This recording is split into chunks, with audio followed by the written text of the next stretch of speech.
44. The Life Stories of the Nuns. Viens ven. Mahā Pajāpatī Gotamī. Aspiration in the past. The future Mahā Pajāpatī Gotamī was born into a worthy family in the city of Hyderabad during the time of Buddha Pajamatara.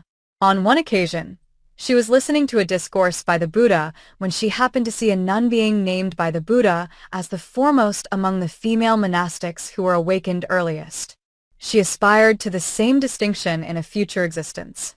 So, she made extraordinary offerings to the Buddha and expressed that wish before him. The Buddha predicted that her aspiration would be fulfilled. Ratanya Pagala, one who was awakened earliest. This is a technical term which means the monastic who is the senior most in the Sangha. It also means the monastic who understands the Four Noble Truths earliest. It also may mean the monastic who attains the arahat fruition earliest.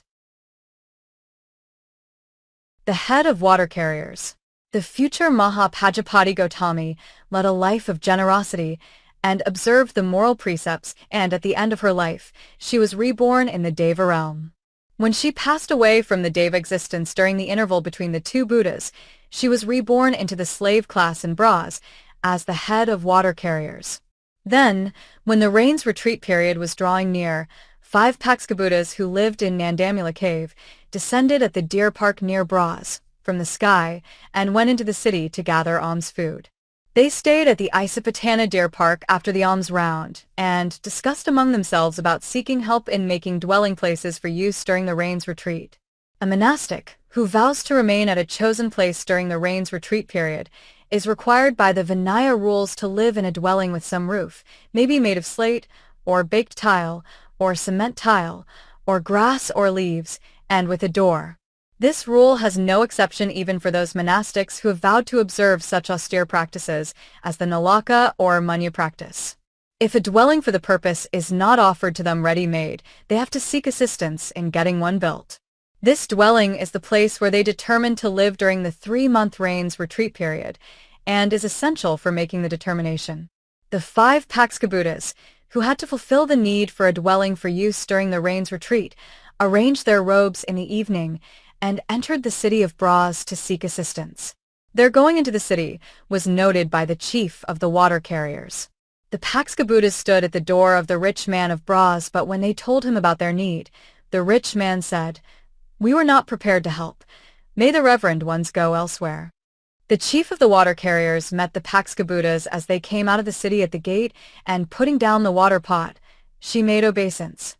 Then she asked the purpose of the reverend ones in going into the city and coming out so soon from it.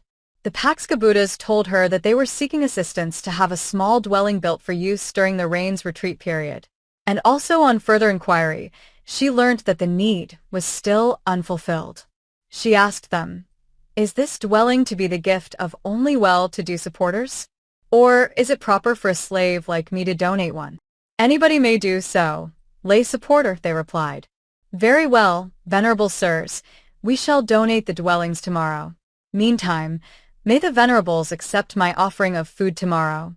After making the invitation, she picked up her water pot, and, instead of returning to the city, she went back to the water hole and gathered her company of water carriers there. Then she said to them, "Now girls, do you want to be slaves to others all the time? Or do you want freedom from servitude?" They answered in unison, "We want freedom from servitude." She said, "If so, I have invited 5 Paksha to an alms-giving tomorrow.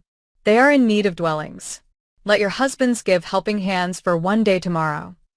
"Very well," they all said. They told this to their husbands in the evening after the latter had come home from the forest where they worked.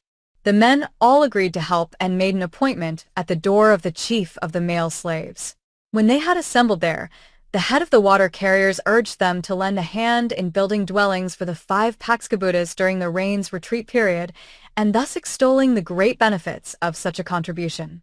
A few of the men, who did not agree to help at first, were admonished by her and persuaded into the task. The next morning, the head of the water carriers offered food to the 5 Paksha. After that, she signaled the 500 male slaves to start work. They promptly went to the forest, cut down trees, and each group of 100 men built a modest dwelling unit for one Paksabhuddha, complete with an adjacent walkway near to it. They filled the water pots and saw to the bare essentials in 5 dwellings for the 5 Paksabhuddhas. They then offered them to the Paksabhuddhas, requesting them to dwell there during the rain's retreat period. Having received the consent of the revered ones, they also took turns to offer food to them daily. If there was some poor water carrier who was unable to prepare a meal for the 5 Paksabhuddhas on her appointed day, the head of the water carriers would give her the necessary provisions.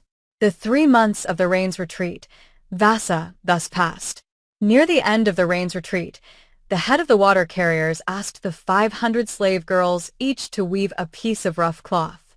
The 500 pieces collected from them were exchanged for 5 sets of fine robes which were offered, 1 set to each of the 5 Paksabhuddhas. The Paksabhuddhas, after receiving the robes, rose to the sky in the presence of their supporters and went away in the direction of Mount Dhammadinnā. Past existence as a chief weaver. These water-carrier slave girls spent the rest of their life in doing meritorious deeds. On their death, they were reborn in the Deva realm. The head of the Deva girls, on her passing away, was reborn into the family of the chief weaver in a weaver's village near Bras. One day, the 500 sons of Queen Paduma, all Paksabhuddhas, went to the door of the royal palace at Bras on invitation. But there was no one to attend to them, to offer seats or to offer food. They had to return to their abode. As they left the city and were at the weaver's village, the chief weaver, who had much devotion for them and after paying obeisance to them, offered food.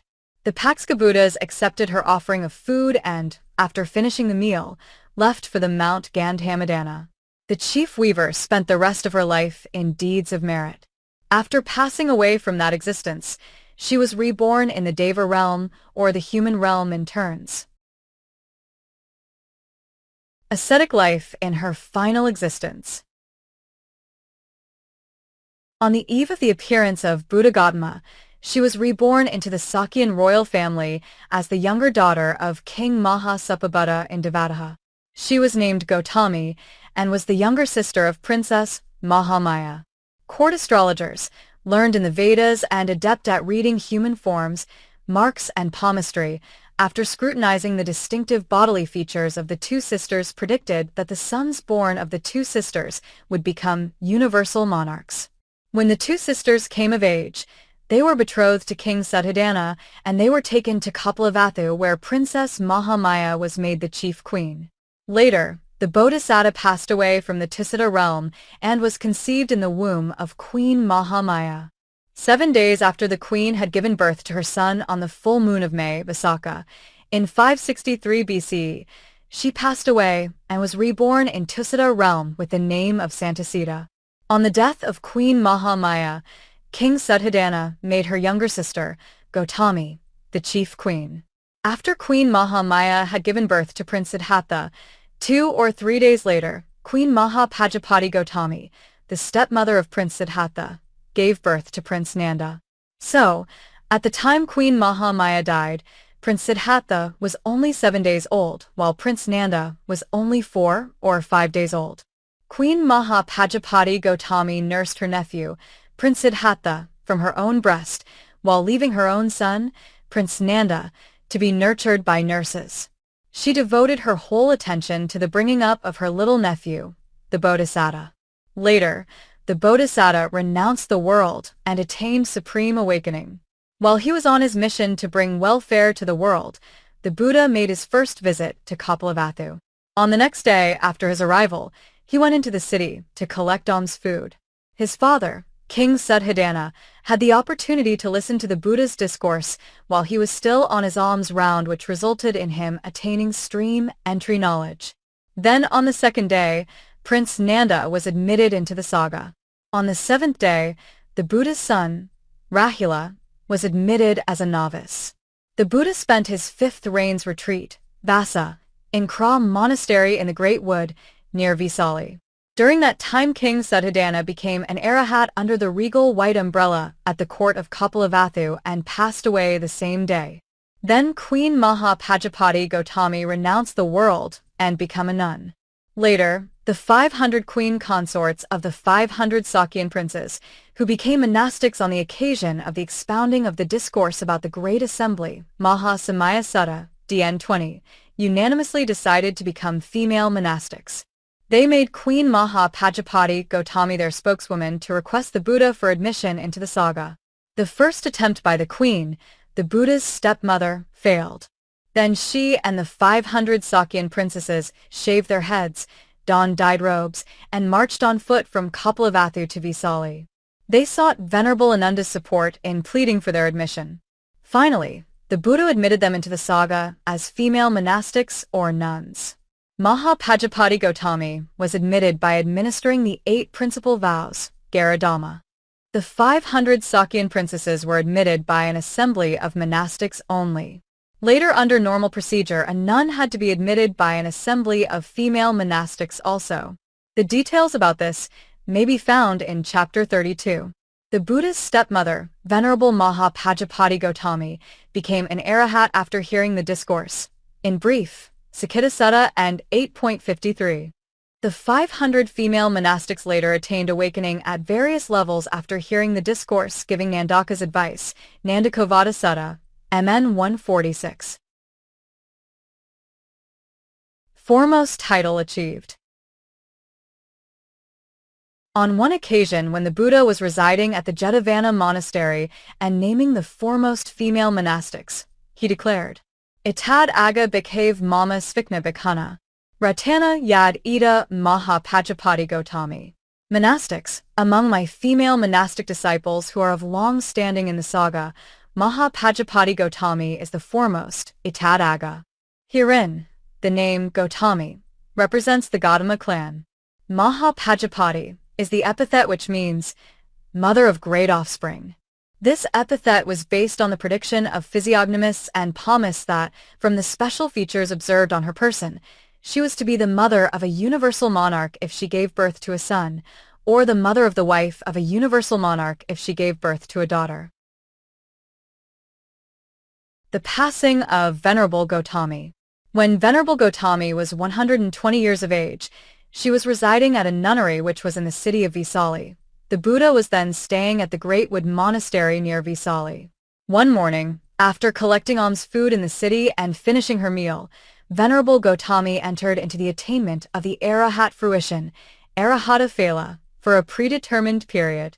After rising from the absorption, jhana, attainment, she remembered the long series of acquisitions of merits in her past existences and felt very delighted. Then she reviewed her lifespan. She saw that it had come to an end. She thought it proper to inform the Buddha at Great Wood about her approaching death, as well as bidding leave of her passing away to her colleagues who had been a source of her inspiration, such as the 2 chief disciples and co-resident noble ones, Arya. Then only she would return to her nunnery and pass away. The same idea also arose in the minds of the 500 female monastics of Sakyan origin. The touching events concerning the passing away of Venerable Gotamī will now be told based on 1. The covering of faults, Chitta Pittanani, 112, by Mahā Visiddharama Sayadaw, and the traditions, Apadana, TAP 17. Only the gist of those texts is given here. The Buddha's stepmother, Venerable Gotamī, thought, I am not going to live to see the passing away of my son, the Buddha, nor that of the 2 chief disciples, nor that of my grandson Rahula, nor that of my nephew Ananda. I am going to predecease them. I shall seek permission to pass away for my son, the Buddha now. The same thoughts also occurred in the minds of the 500 nuns of Sakyan origin. At that moment, the earth quaked violently. Unseasonable rains thundered in the sky. The guardian spirits of the nunneries wailed. The 500 nuns went to Venerable Gotamī and told her about the wailing of the guardian spirits, and Venerable Gotamī told them of her plan to pass away. The 500 nuns also told her their plan likewise. They all asked the guardian spirits of the monastery to pardon them if they had offended them in any way. Then, casting her last glance at the nunnery, Venerable Gotamī uttered this verse. I shall now proceed to the unconditioned Nibbana, where there is no aging or death, no association with beings or things one dislikes, no separation from beings or things one holds dear. Among those who heard these words, those who had not rid themselves of attachment, devas and humans alike, wailed miserably. The touching scene of their lamentation is vividly described in the traditions, Abhidhamma. When the nuns came out of their nunnery, along the main street, devotees came out of their homes and kneeling themselves before Venerable Gotamī, wailed, expressing their deep distress. The Buddha's stepmother, Venerable Gotamī, spoke words that helped quell their sorrow. Her words, rich with the doctrine, may be gleaned from the traditions, Abhidhamma. This remark also applies to other stanzas that she was to utter later on. She uttered 9.5 verses to allay the lamentation of the citizens of Vesali. When she arrived before the Buddha, she informed him of her impending death and asked the Buddha's approval to release her life-maintaining thought process, in verse 16 in all, beginning with the words, Ahabhagavati Mata Tvansiye Vira Pedamama. Happy one, I am your mother, hero. You are my father. TAP 17, 33-49. The Buddha gave his approval in a verse. After that, she recited 5 verses in praise of the Buddha. Then she asked permission of the Sangha, Venerable Rahula, Venerable Ananda, and Venerable Nanda, to approve of her passing away in 2 verses, beginning with the words, ACI Visalaya Same, like a serpent's den, TAP 17, 58-59, describing the balefulness of sentient existence. Venerable Nanda and Venerable Rahula, who were then arahats, took the words of the great elder as inspiring spiritual urgency, but as for Venerable Ananda, who was still training for awakening, they caused much sorrow and lamentation. He expressed his grief in a verse beginning with, Hasanti Gotamī Yati. Gotamī is going, peaceful, and the great elder solaced her nephew with words of wisdom. Thereafter, the Buddha asked Venerable Gotamī, in the following verse, to display her 1381 supernormal powers. Gotamī, for the sake of those who have doubts about female devotees attaining awakening in my teaching, to enable them to shed those doubts, display your supernormal powers. The 120-year-old nun complied by showing her supernormal powers as described in the text, such as from being one becoming many, from being many becoming one, becoming visible and becoming invisible, passing through a wall or a mountain, etc. Then she walked in mid-air holding Mount Meru as the prop on which the great earth rested as an umbrella, and turned upside down this miraculous umbrella. She created an atmosphere of intense heat as when 6 suns arise simultaneously, etc. Having complied with the Buddha's request, she came down and, paying respects to him, sat in a suitable place. She said, Venerable son, I am 120 years of age. I have grown old. I have lived long enough. May I be allowed to pass away? The audience, stunned by the miraculous powers displayed by Venerable Gotamī, asked her, Venerable Gotamī, what was the extent of the merit you performed to be endowed with such power and capability? Then Venerable Gotamī related the successive deeds of merit she had performed since the days of Buddha Pajāpatī to her last existence to them. Those events ran into a number of verses.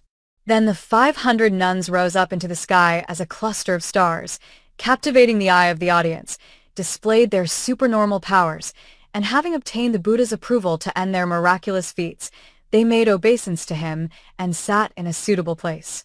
They recounted to the Buddha in verses how much they owed to Venerable Gotamī.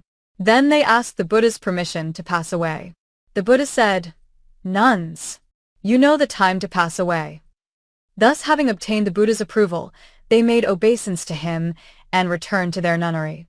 The Buddha, accompanied by a large company of devotees, saw Venerable Gotamī off up to the entrance to his forest abode.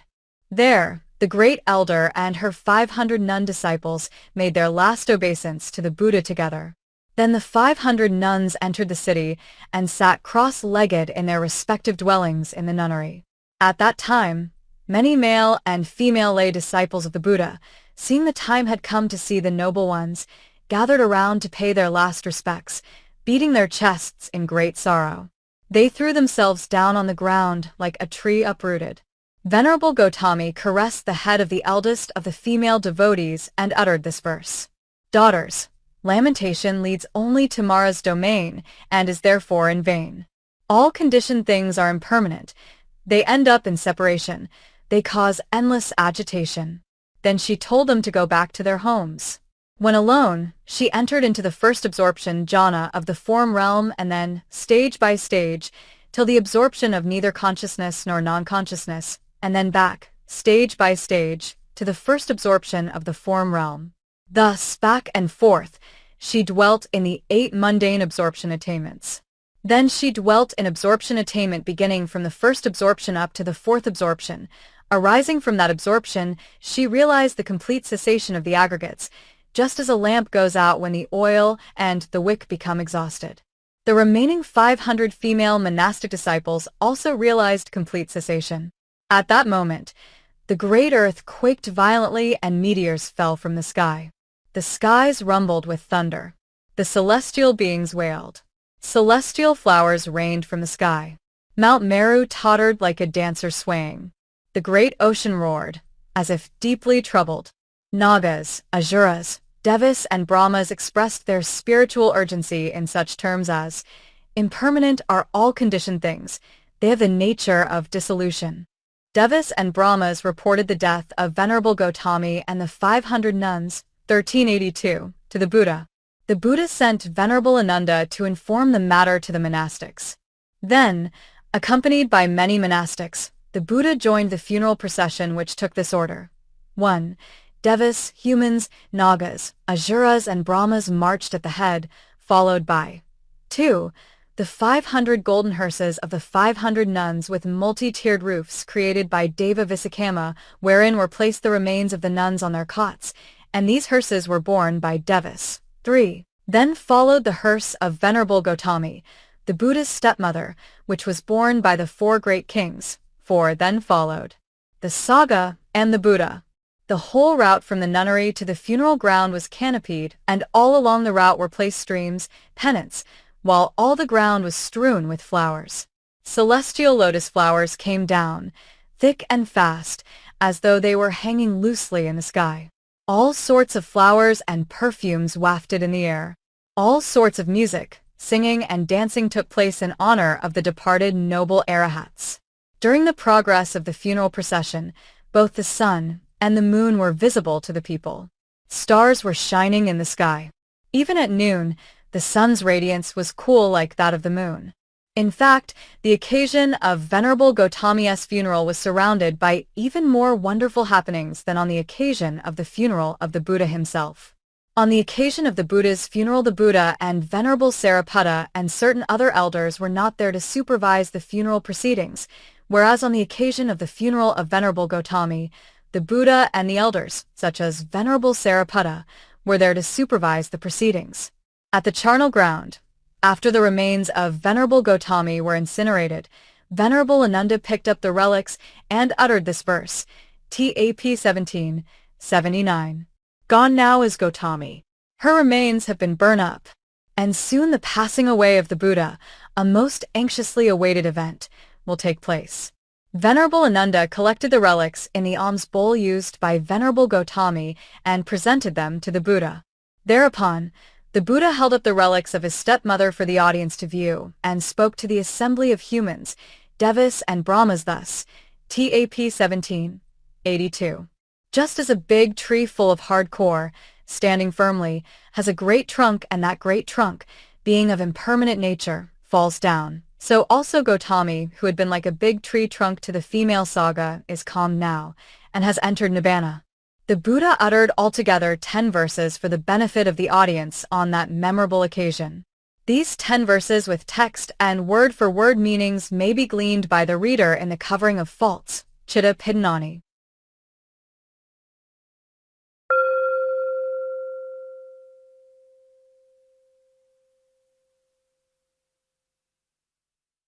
Two, Venerable Khemā. The story of Venerable Khemā is treated briefly in the commentary on the collection of the numerical discourses, Anguttara Nikāya, the commentary on the verses of the elder nuns, Therigatha, and the commentary on the Dhamma verses, Dhammapada. In the traditions Abhidhamma, however, it is related in detail by the great elder herself. What follows is mainly based on the traditions with selections from the other three commentaries. Aspiration in the past. The future Khemā was born into a worthy family in the city of Hasavat during the time of Buddha Pajāpatī, 100,000 years ago. One day, she listened to the Buddha's discourse and became a devotee of the Buddha, being established in the three refuges. Then she had her parents' approval to offer an extraordinary feast to the Buddha and his Sangha. At the end of 7 days of the great offering, she saw the elder nun Sujata, whom the Buddha named as the foremost female monastic in knowledge. She was inspired by that. She gave an extraordinary offering again before expressing her wish to become such a foremost female monastic herself later. Buddha Pajāpatī predicted that 100,000 eons hence she would become the foremost female monastic with regards to knowledge in the time of Buddha Gotamī. Various existences.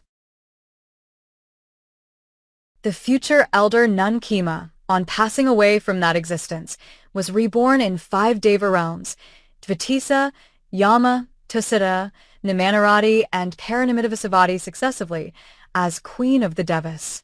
When she passed away from there, she was reborn as the Queen of a universal monarch or as the Queen of a great king. Wherever she was reborn, she was born as Queen. She enjoyed the most glorious states in the Deva realm and the human world for many eons. After being reborn in the fortunate existences only, during the time of Buddha Vipassī, 91 eons previous to the present aeon, she was reborn into a worthy family. She had the opportunity of hearing the Buddha's Dhamma, which made her solely devoted to the pure life, and she became a nun who was learned in the doctrine, skillful in the knowledge of conditional origination, Paika Samuppada, a bold exponent of the Four Noble Truths, and a persuasive teacher besides being diligent in the practice of the Dhamma. Thus, she was a model to those who took up the threefold training in the Buddha's teaching. She spent this life of purity during her lifespan of 10,000 years. Passing away from there, she was reborn in the Tusita realm. After that, wherever she was reborn, the great merit which she acquired in her existence during the time of Buddha Vipassī endowed her with the best that that particular existence could offer, such as making her talented, pure in morality, rich in resources, attended by a wise following, well provided with ease and comfort. Further, the religious practices observed in that existence led her to a superior social status, such as making her a queen, whether in a Deva existence or a human existence, and being loved and respected by her king. During the time of Buddha Kogama, in the present aeon, she was reborn into a rich family in Bras. Together with 2 other rich ladies by the name of Dhananjani and Sumedha, they built a monastic complex for the Sangha as a whole. At their death, they were reborn in the Dvatisa realm, and after that existence, they were reborn in the human world and the Deva realm, enjoying superior social status every time. The eldest of the 7 daughters of King Kiki. During the time of Buddha Kassapa, in the present aeon, King Kiki of Bras, in the province of Kasi, was an ardent supporter of the Buddha. He had 7 daughters by the names of 1. Princess Salma, 2. Princess Samagut, 3. Princess Bhikkhuni, 4. Princess Bhikkadika, 5. Princess Dhamma, 6. Princess Sudhamma, and 7. Princess Saghats. Later, during the time of Buddha Gotamī, they became respectively 1. Venerable Khemā, 2. Venerable Uppalavaṇṇā, 3. Venerable Pak or 4. Venerable Kuṇḍalakesā, 5. Venerable Kisa Gotamī, 6. Venerable Dhammadinnā, and 7. Visakha, the donor of the Eastern Monastery in Savatthi. The future Venerable Khemā, Princess Salma, on hearing a discourse by Buddha Kassapa, was very keen to become a nun, but her father would not give her permission to do so. So, as the eldest, together with her 6 younger sisters, they made a common resolve not to marry and remained spinsters throughout their lives, which lasted 20,000 years. They supported Buddha Kassapa with the 4 monastic requisites for life. On one occasion, the Buddha made a marvelous discourse entitled The Long Discourse on Causation, Mahā Sutta, DN 15. Princess Soṇā was so absorbed in hearing it that she learned it by heart and recited it often. As the result of these good deeds, on her death, she became Sakka's chief queen in Tvitisa. Ascetic life in her final existence. During the time of Buddha Gotamī, she was reborn in her last existence as the daughter, 1384, of King Madaraja of Sakulā. Since her birth brought peace to the land, she was named Khemā, which means peace. When she came of age, she became the queen of King Bimbisara and was adored by her husband. But she became conceited about her beauty. The Buddha was then residing at the Vavana monastery in Rajagaha. Queen Khemā had heard people saying that the Buddha always made discourses pointing out the faults of physical beauty, so she never went to see him for fear that her beauty might well come under his censure. King Bimbisara thought, "While I am the most important lay supporter to the Buddha, it is inconceivable that my queen has never visited the Buddha." He contrived a plan by having a song composed by an able poet in praise of the Vavana monastery, which he ordered songsters to sing within earshot of the queen. Eulogy about the Vavana monastery.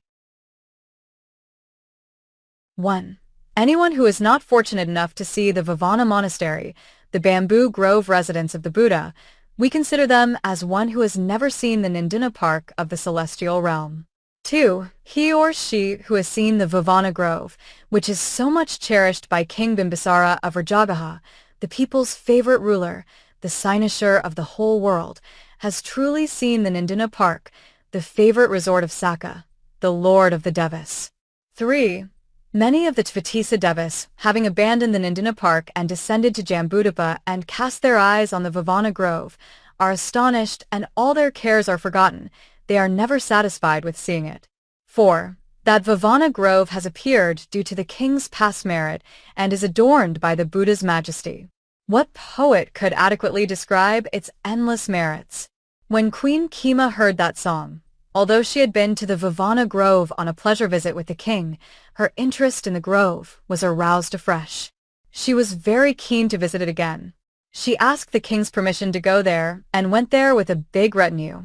She chose the hour of the day that she presumed the Buddha was surely not there, during the morning, when the Buddha usually went to the city for collecting alms food. She roamed about the Vavana, which was full of all kinds of flowering trees and fruit trees, where bumblebees busied themselves collecting honey, and where the cuckoos sang and the peacocks preened their feathers in the quiet seclusion of the park. She also visited the monastic dwellings of the religiously inclined men, their meeting halls, rest houses, and walks. She came across a youthful monastic sitting in meditation at the foot of a tree and thought that young man should be enjoying the pleasures of life at present and take up the religious life only in his old age. Feeling sure that the Buddha was not in his private chamber, she went near it. Instead, the Buddha knew that she would come and he had remained in his private chamber. He had created, by his powers, a young maiden whose beauty surpassed that of Queen Khemā and who was fanning him. When Queen Khemā saw that lovely maiden, she abandoned attachment to her own good looks but became fascinated and enamored of the strange beauty in front of her. But even as she was gazing at the girl, due to the Buddha's powers, the beauty of the girl diminished perceptibly, and within a few moments she turned old and decrepit with wrinkled skin, gray hair, broken teeth, black spots all over the skin, floppy breasts, bony joints protruding, veins twining about the body, bent double, and soon the old woman was trembling and breathing hard, struggling for life, and finally she gasped and collapsed. She was dead. This vivid sight caused spiritual urgency, Savega, in Queen Khemā. She realized thus, "Oh, this body is impure. It is indeed loathsome. Foolish women relish this impure, loathsome body." Then the Buddha spoke to Queen Khemā in these verses. 1. Khemā, look at the body that is afflicted with pain, impure, putrid, discharging impurities upwards and downwards, which foolish persons take so much delight in. 2. Cultivate the mind to get it fixed on an object of meditation, so as to be able to perceive the loathsomeness of the body. Be mindful of the 32 constituent parts of the body. Let there be weariness about them. 3. Khemā, just as the body of this woman by my side breaks up, so too will your body break up. Just as your body seems attractive for a while before death, so too the body of this woman by my side looked attractive before she died. Therefore give up attachment to the body, both internally and externally. 4. Cultivate a perception of unsubstantiality and note closely the rising and falling of phenomena. Give up the notion of a self. By doing so, you will quell the 11 fires burning in you and reach Nibbana. 5. Just as the spider follows the web of its own making, so also sentient beings, who have attachment, follow the stream of defilements that are of their own making. The wise do not have any desire or regard for sense pleasures, but cut off the stream of defilements and go forth to Nibbana.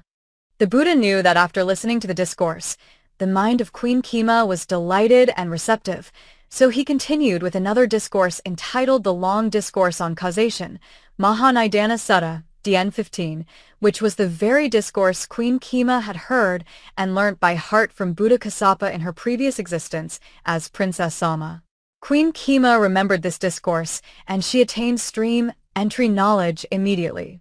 After becoming a noble one, Arya, as a stream enterer, she wanted to make amends for her mistaken conceit about her beauty. She prostrated before the Buddha and submitted her apology in these 5 verses. 1. All-knowing One, I pay homage to you. The embodiment of compassion, I pay homage to you. The Buddha who has crossed the flood of Sasra, I pay homage to you. Giver of the deathless, I pay homage to you. 2. I had been befuddled and led astray by attachment to sensuality, thus springing forward into the thicket of wrong view. By means of an appropriate device, you, the fortunate one, have tamed me and made me happy in being so tamed. 3. Lacking an opportunity of meeting such a great one like yourself, who is endowed with morality, concentration, etc., sentient beings experience enormous suffering, dukkha, in the ocean of Sasra. 4. Even though the Pure One, who has reached the purity of Nibbana, had been staying at the Vivana monastery, I had failed to come and pay homage to the Lord of the 3 worlds. That failure, on my part, I now admit to the fortunate one as a fault. 5. I had a mistaken idea about the great benefactor to the 3 worlds, the bestower of the ultimate boon of the paths, fruitions and Nibbana as one who is unprofitably censorious, because I was too fond of my beauty. My fault in having entertained such foolish thoughts and my failure to come and pay homage to you earlier, I now admit to the fortunate one as a fault. The Myanmar renderings are by the late Mahā Visitarama Sayadaw in his covering of faults, Chitta Pidhanani. Upon admission by Queen Khemā of her previous fault, the Buddha said, "Let it be, Khemā," which cooled her heart as though ambrosial water were poured onto her person. Then Queen Khemā made obeisance to the Buddha and respectfully left him. Back at the royal palace, she saw King Bimbisara and addressed him thus. 1386. One great conqueror with golden complexion, you had employed a most apt strategy to persuade me to visit the Vivana monastery. Marvelous indeed was your idea. I had become keenly desirous of seeing the Vivana, with the consequence that I have seen with both my physical eye and the eye of wisdom the Buddha, the great sage. 2. King. If you would agree, I would become a nun in the teaching which is replete with the 8 marvels of the Buddha of unrivaled wisdom, of the embodiment of the highest virtues. Thanks to the wise words of the Buddha, I have gained insight into the tiresome nature of my body. On hearing the 2 verses spoken by Queen Khemā, King Bimbisara, who had recognized even from her mien that she was a noble one, Arya, one who had attained path knowledge, raised his joined palms to his forehead and said to his queen, "My dear queen, I allow you to become a nun. May your renouncing of the world come to its fulfillment. May you become an arahat." Thereupon the king put Queen Khemā on a golden palanquin and sent her to the nunnery in great state. Venerable Khemā gains awakening. On the 15th day of her monastic life, Venerable Khemā, during the observance day, Upasatha, contemplated on the lamp in front of her how the flame arose and how it went out. A keen spiritual urgency took place in her mind. Applying the insight into the nature of the rise and fall of the flame to all conditioned phenomena, such as the mind-body complex that constituted her present existence, she gained awakening together with the 4 discriminations and the 6 supernormal powers. This account of the elder nun Khemā attainment of awakening is as described in the traditions about the elder nun Khemā, Khemā Theri Apadana, TAP 18. The commentary on the collection of the numerical discourses, Aguttara Nikāya, and the commentary on the Dhamma verses, Dhammapada, tell this event in a somewhat different manner. Venerable Khemā was devoted both to the learning and to the practice of the doctrine, and so she was most proficient in the 7 stages of purity and was unrivaled in the exposition of the 10 subjects of discussion, Kathavathu, most erudite in the application of the Abhidhamma method, outstanding both in learning and practice. The veracity of these statements may be gauged from the discourse about Khemā, Khemā Sutta, SN 44.1. Venerable Khemā gives a discourse to the king. At one time, when the Buddha was staying at the Jetavana monastery in Savatthi, Venerable Khemā was making a tour of the Kosalan country and was sojourning at Tora, which lay between Savatthi and Saketa. At that time, King Pasenadi of Kosala was camping for the night at Tora. Then the king said to a courtier, "Make inquiries in this place which ascetic or Brahmin is fit for my spiritual guidance today." The courtier made thorough inquiries in Tora, but could find no ascetic or Brahmin whom the king should go to for spiritual guidance. He only saw Venerable Khemā, who happened to be sojourning there. He went back to the king and said, "There is no ascetic or Brahmin in this place. But there is a nun named Khemā, a disciple of the Buddha. She is reported to be wise, skillful, learned, an expounder of the doctrine in a fascinating way, endowed with a remarkable perspicacity. I would humbly suggest that your majesty go to her for advice and guidance." The king accepted the advice and went to Venerable Khemā. He made obeisance to her and, sitting in a suitable place, addressed Venerable Khemā thus: "Venerable Khemā, does a sentient being exist after death?" "Great king," replied Venerable Khemā, "the Buddha does not say that a sentient being exists after death." 1387.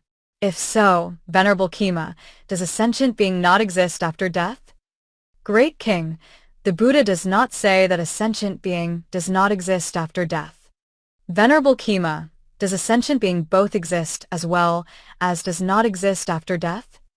"Great king, the Buddha does not say that a sentient being both exists as well as does not exist after death." If so, Venerable Khemā, does a sentient being neither exist nor does not exist after death? "Great king, the Buddha does not say that a sentient being neither exists nor does not exist after death."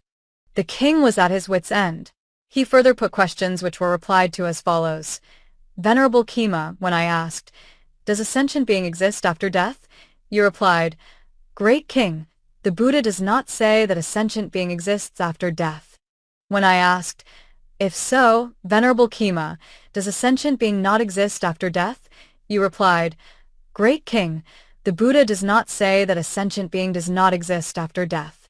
When I asked, 'Then, Khemā, does a sentient being exist as well as not exist after death?' you replied, 'Great king, the Buddha does not say that a sentient being exists as well as does not exist after death.' When I asked, 'If so, Venerable Khemā, does a sentient being neither exist nor not exist after death?' you replied, 'Great king, the Buddha does not say that a sentient being neither exists nor not exist after death.'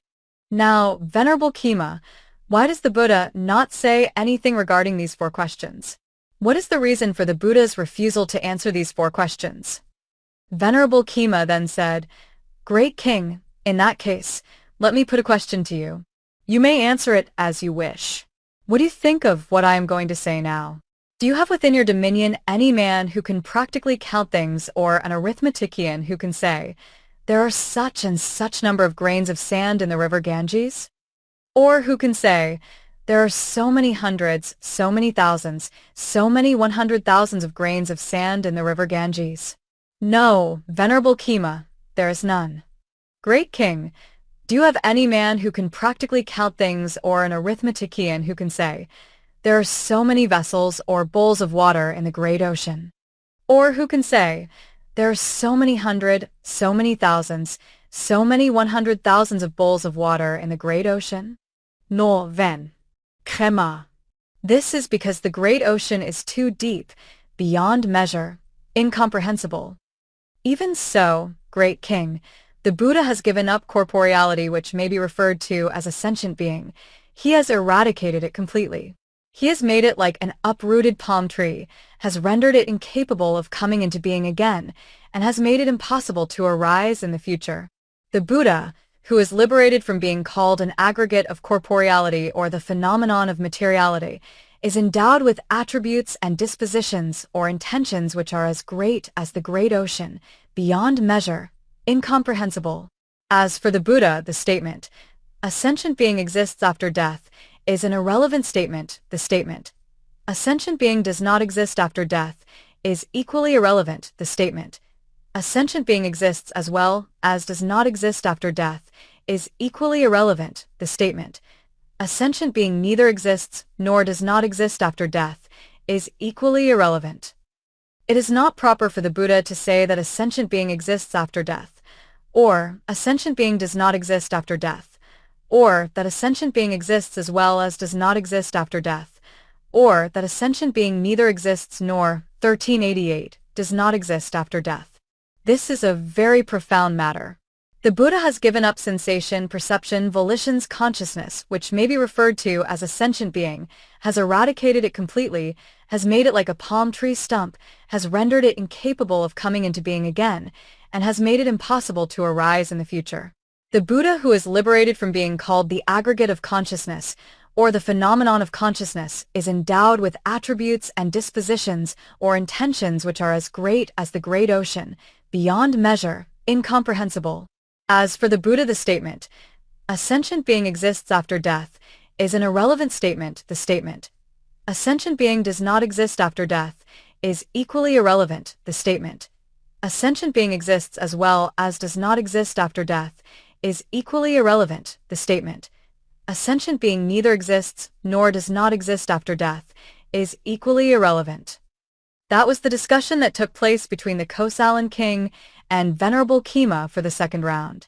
Explanations regarding this will be given later. King Pasenadi of Kosala was delighted with the words of Venerable Khemā. He made obeisance to her and respectfully departed. Later on, the king visited the Buddha and put the same questions as he did to Venerable Khemā. The Buddha answered them just as Venerable Khemā did.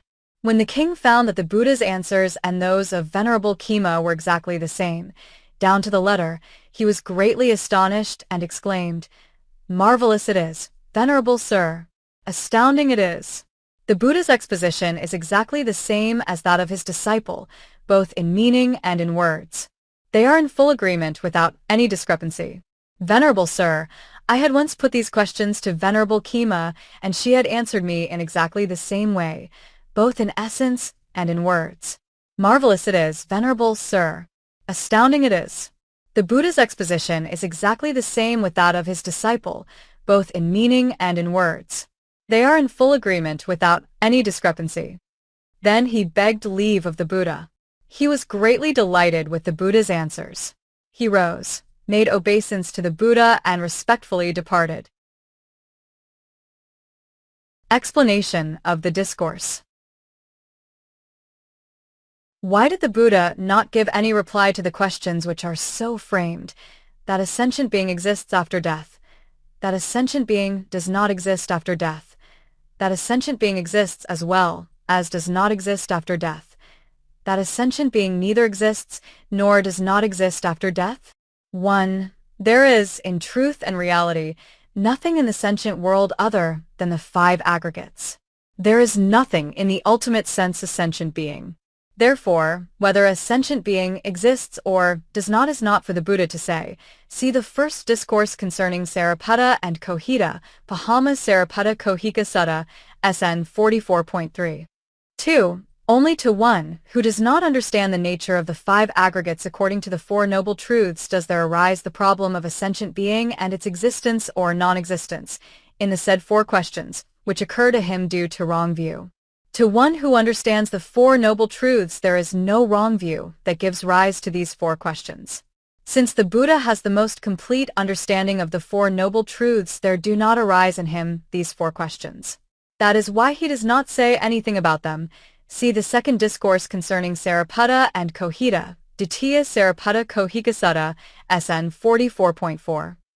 3. Such a question, based on wrong views, arises only in one who has not got rid of attachment, or craving for the 5 aggregates. To one who has no craving for the 5 aggregates, they do not occur. The Buddha, who is rid of craving for the 5 aggregates together with any trace of acquired habit, does not have these wrong concepts. Therefore, he remained silent when these questions were asked. See the third discourse concerning Sariputta and Kohita, Dittiya Sariputta Kohika Sutta, SN 44.5. In the 6th discourse of the same thematic discourses, the 4th discourse concerning Sariputta and Kohita, Ketutha Sariputta Kohika Sutta, SN 44.6, the 4 questions are dealt with adequately. In the discourse about Khemā, Khemā Sutta, SN 44.1, Venerable Khemā's answer was somewhat different. It had the undercurrent of reference to the Buddha. This was because she knew that the questioner, the Kosalan king, had the Buddha in mind when asking the 4 questions. So, Venerable Khemā's answer in essence was, the Buddha, by getting rid of the cause of the 5 aggregates, got rid of the 5 aggregates so that what was usually called a sentient being was not coming into being after his death. He was freed from a future set of 5 aggregates. Therefore, there was nothing that might be referred to as a being or a person. Since the Buddha knew this, a sentient being after death was irrelevant for him to speak of. Therefore, he remained silent about the 4 questions. One might argue thus, since the Buddha would not acquire a fresh set of the 5 aggregates, it is understandable that he refused to answer the first question, does a sentient being exist after death? But why did he refuse to answer the second question, does a sentient being not exist after death? Shouldn't he say, no, it does not? He refused to answer this question too because a sentient being is not a real thing in the ultimate sense. The discourse about Khemā, Khemā Sutta, SN 44.1, is one of the most profound in the Dhamma. It is a matter for further inquiry for the virtuous. Foremost title achieved. The discourse to the Kosalan king at Torah was the immediate cause of Venerable Khemā being designated by the Buddha as the foremost female monastic in possession of profound knowledge. On one occasion, when the Buddha was residing at the Jetavana monastery in a monastic congregation, while naming outstanding nuns as foremost in their own areas of proficiency, he declared, Itad aga bhikkhave mama svikna bhikkhanama panna yad ida Khemā. Monastics, among my female monastic disciples who have profound knowledge, Khemā is the foremost, Itad aga. This declaration accorded her by the Buddha also had been happily recorded by Venerable Khemā herself in the following verses, in her own life history, TAP 18, 89-91. 1. After I became a nun, I explained to King Pasenadi of Kosala in accordance with the doctrine on the profound questions he put to me at a place called Torah. 2. Later the king approached and put these same questions to the Buddha, and he answered these profound questions exactly as I had answered. 3. The conqueror of the 5 deaths, Mahā, the supreme one among all men, being satisfied with my excellence in expounding the Dhamma, has designated me as the foremost female monastic among the eminently wise.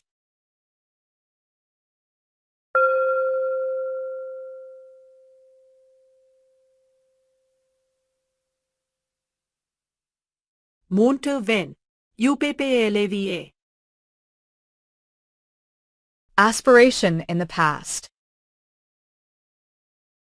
The future Uppalavaṇṇā was born into a worthy family in the city of Hasavat during the time of Buddha Pajāpatī.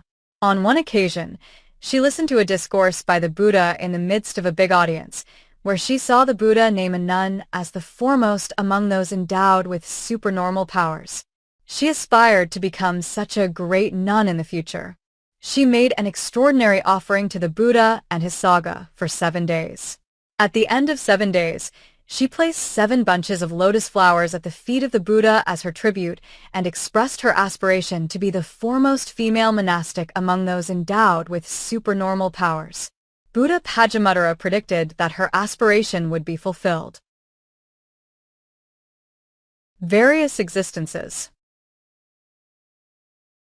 After passing away from that existence in which she made a lifelong dedication to the Buddha and the Sangha, she was reborn in the Tvetisa realm. Next, she was reborn in the human world where she offered lotus flowers and alms food to Uppalavaṇṇā. 91 eons ago, there appeared Bhaddā Kuṇḍalakesā, during which period the future Venerable Uppalavaṇṇā was born into a rich man's family in Bras. She invited the Buddha and the Sangha to her residence and made an extraordinary offering of food. Making a gift of lotus flowers to Bhaddā Kuṇḍalakesā, she mentally wished for personal charm in her future existences. Various existences.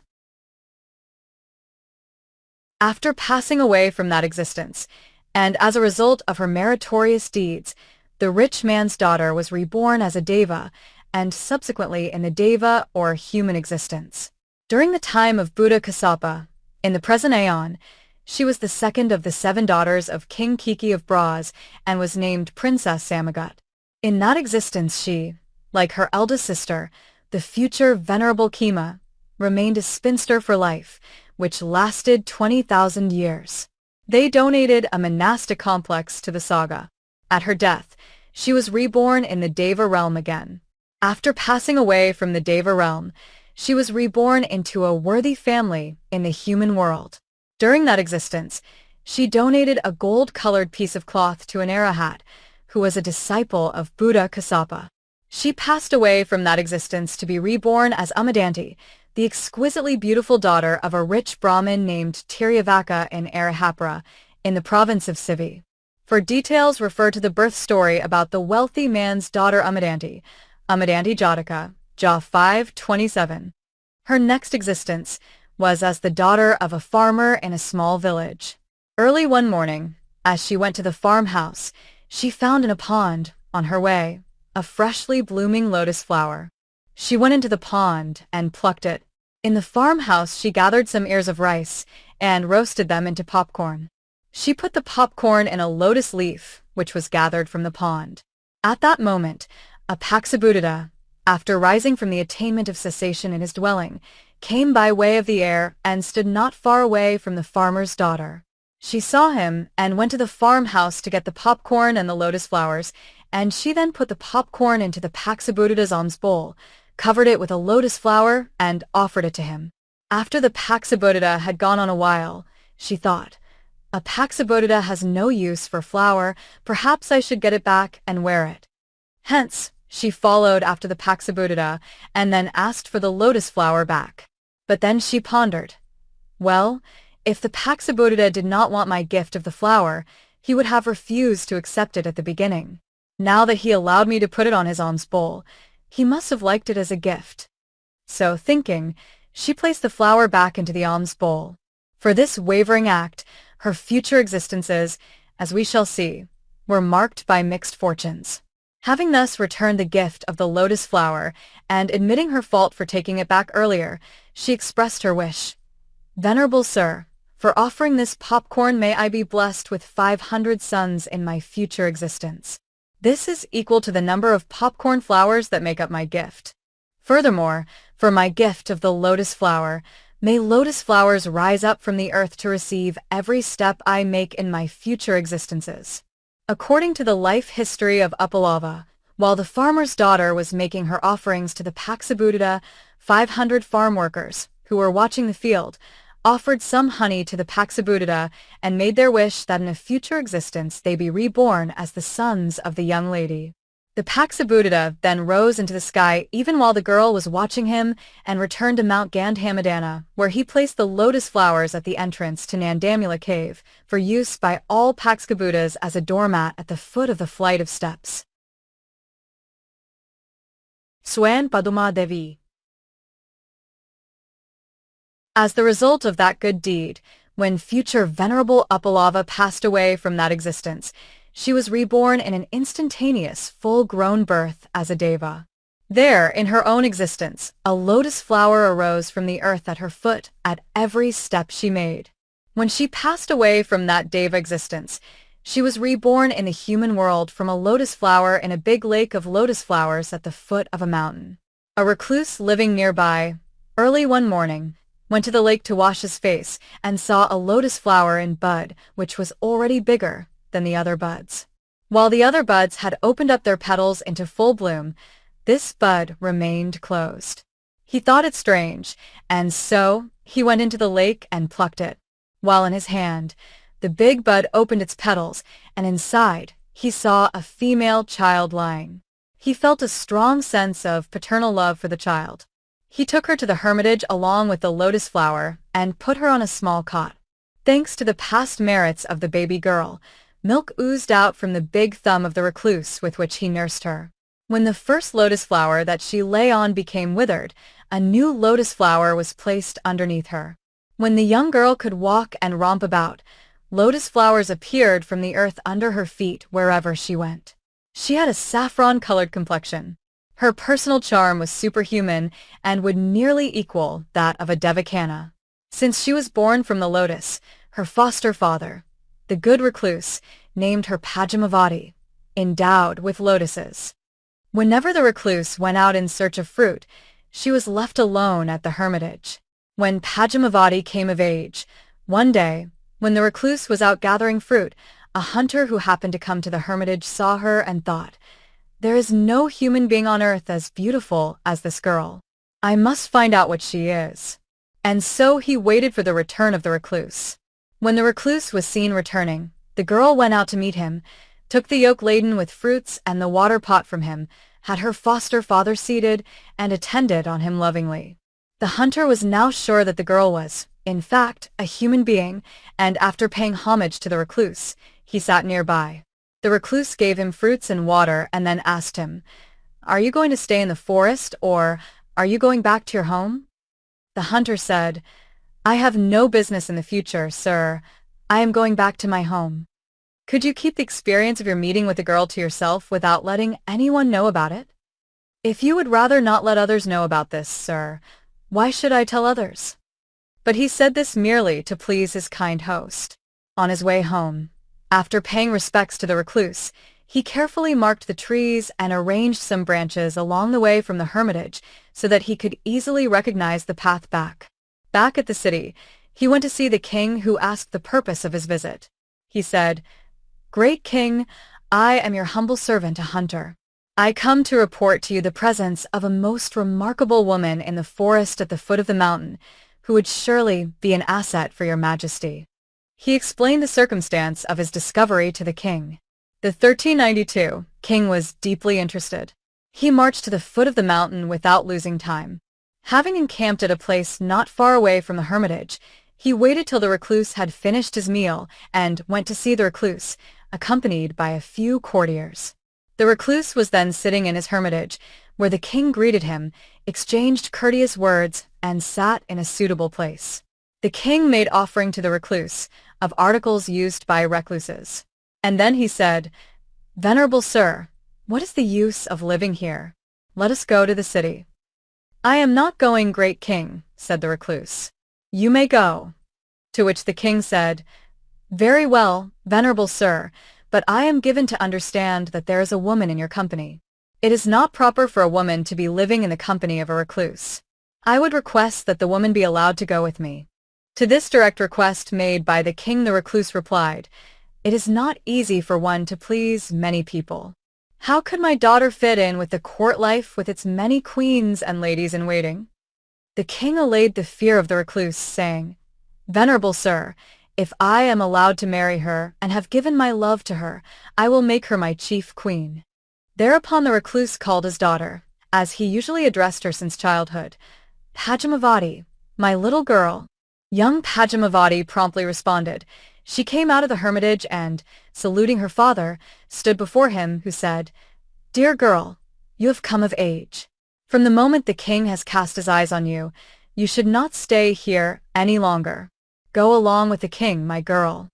"Very well, dear father," she said, weeping and still standing. The king of Bras, wishing to prove his sincerity, showered Pajāpatī with gold, silver, and jewelry, and anointed her as his chief queen immediately.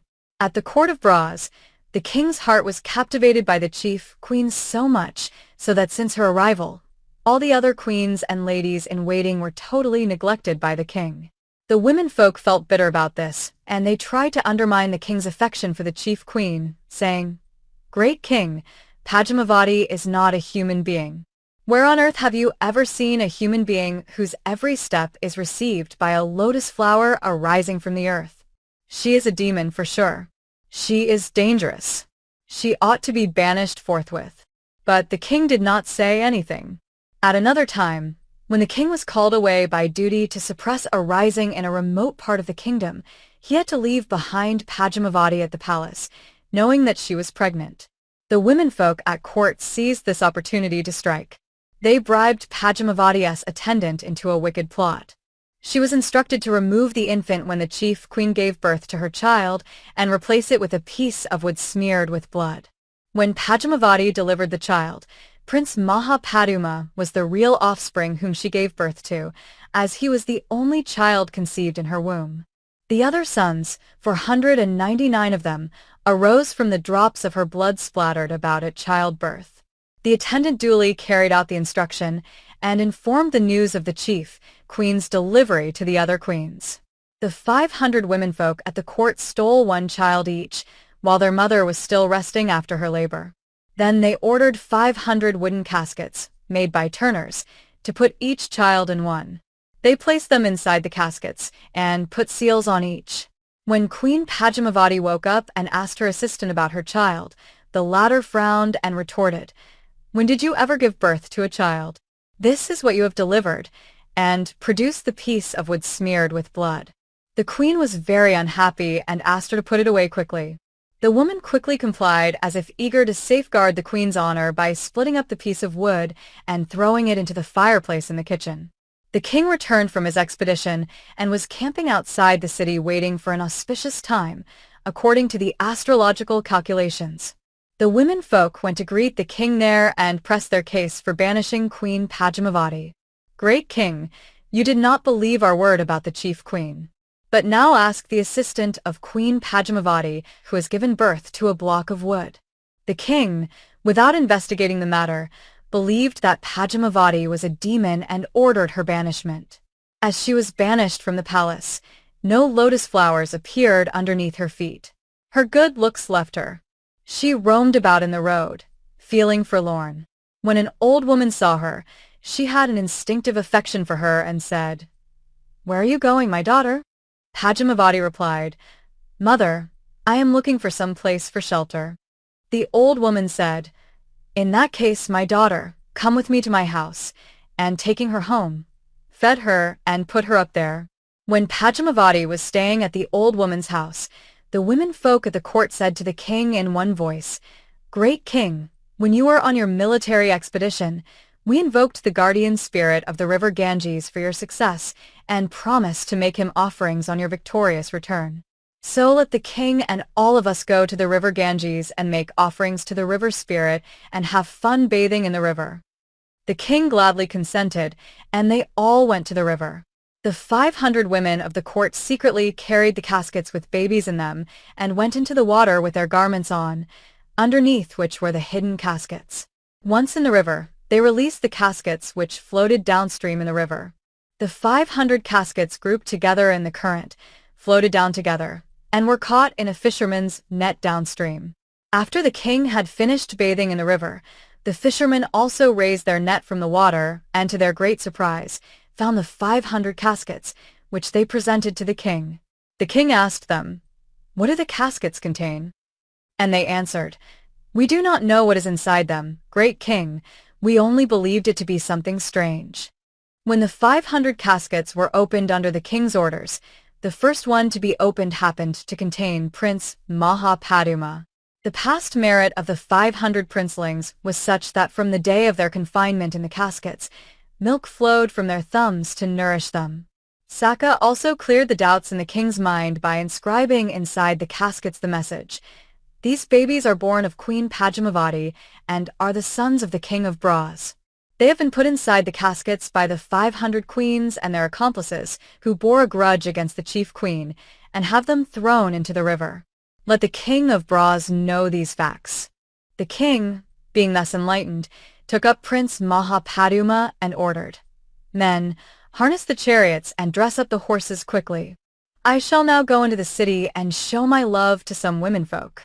So saying, he rode hastily into the city, entered his palace, and ordered the royal elephant fitted for a tour of the land with a velvet bag of 1,000 pieces of money tied at the neck of the elephant, and ordered the proclamation read aloud to all the people, announcing that whoever has seen Queen Pajāpatī may take the king's reward of 1,000 pieces of money.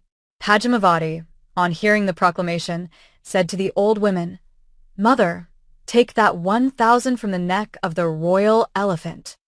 The old women said, "Daughter, I dare not do it." Pajāpatī urged her thrice to do so. Then the old lady said, "Daughter, what should I say in taking the reward?" "Just say, mother, I have seen Queen Pajāpatī." The old lady then made herself bold to claim the reward. The king's men asked her, "Have you actually seen Queen Pajāpatī?" "I have not seen her myself," she said, "but my daughter has." "Where is your daughter now?" the men asked. And they were led to her house by the old lady. They recognized their queen and prostrated themselves before her.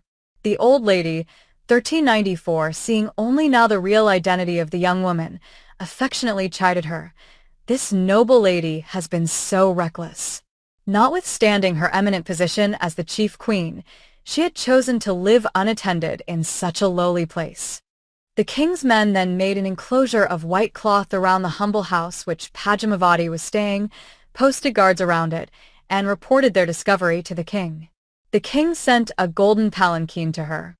Pajāpatī, however, insisted that she deserved more ceremony on returning to the palace. She had a canopied walk decorated with gold stars set up all along the way to the palace with exquisite carpets. She also demanded that her regal paraphernalia be sent to her.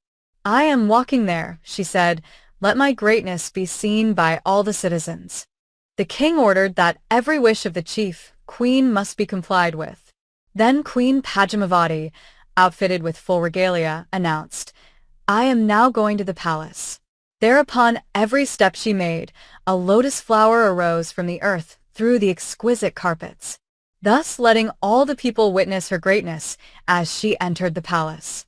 After that, she gave the rich carpets to the old lady as a token of the gratitude she owed to her. The king summoned the 500 womenfolk to court and said to Queen Pajāpatī, "My queen, I give these 500 women as slaves to you." The queen said, "King, let the whole city know about this giving of the 500 ladies to me." The king had the fact of this assignment of the 500 women to Queen Pajāpatī proclaimed throughout the city by the beat of the gong. Having been satisfied with the public knowledge of the assignment, Queen Pajāpatī said to the king, "Great king, do I have the authority of emancipating my own slaves?" To which the king replied, "Queen, you have the right to do whatever you wish with them."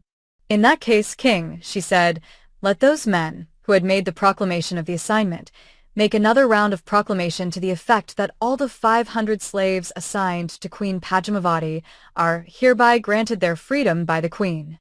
Then the queen entrusted the 499 princelings to the care of the emancipated women, while she took charge of looking after Prince Mahā. When the 500 princelings were of playing age, the king provided all sort of things in the royal gardens for the boys to play with. When they were 16 years of age, one day, while they were playing in the royal lakes, where the lotuses, Paduma, were growing in profusion, they observed the blossoming of the lotus flowers as well as the withering away and dropping off of old flowers which, thanks to their acquisition of sufficient merit, struck their young hearts as a phenomenon worth reflecting on. And this was how they reflected. Even these lotus flowers, dependent only on temperature and nutrient, are subject to aging. How could our bodies, dependent on 4 factors, productive deeds, mind, temperature, and nutrient, escape the same fate? We are likewise subject to aging and death. They reflected deeply on that phenomena of the impermanence of conditioned existence, gained insight into the nature of mind and matter, and attained awakening on their own, without being taught by anyone. This is called the knowledge of independent awakening, Paksika Bodhi Ewithmakrane, which leads to the Four Noble Path knowledges.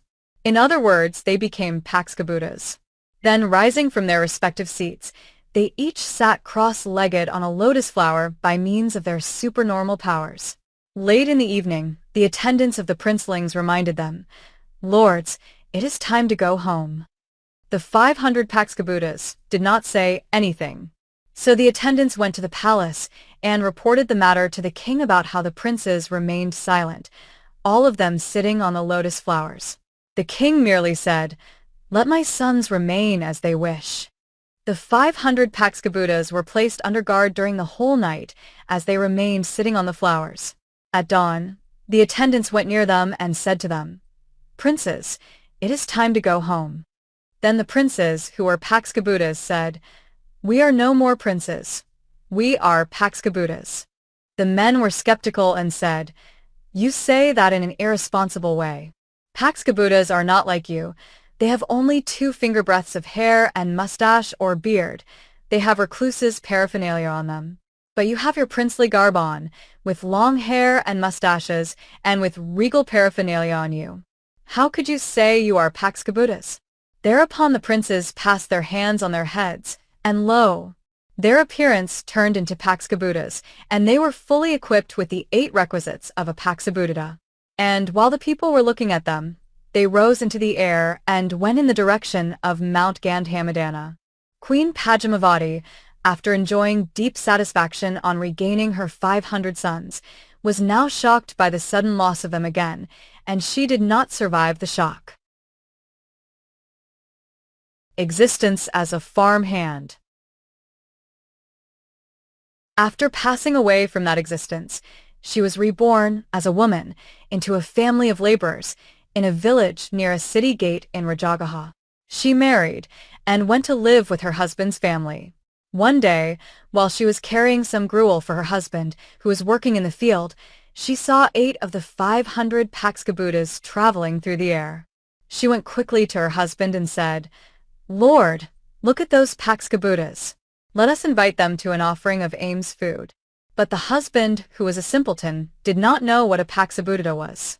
He said to her, "Dear wife, they are called monastic birds. They are also found in other places too, and at other times are also seen flying about.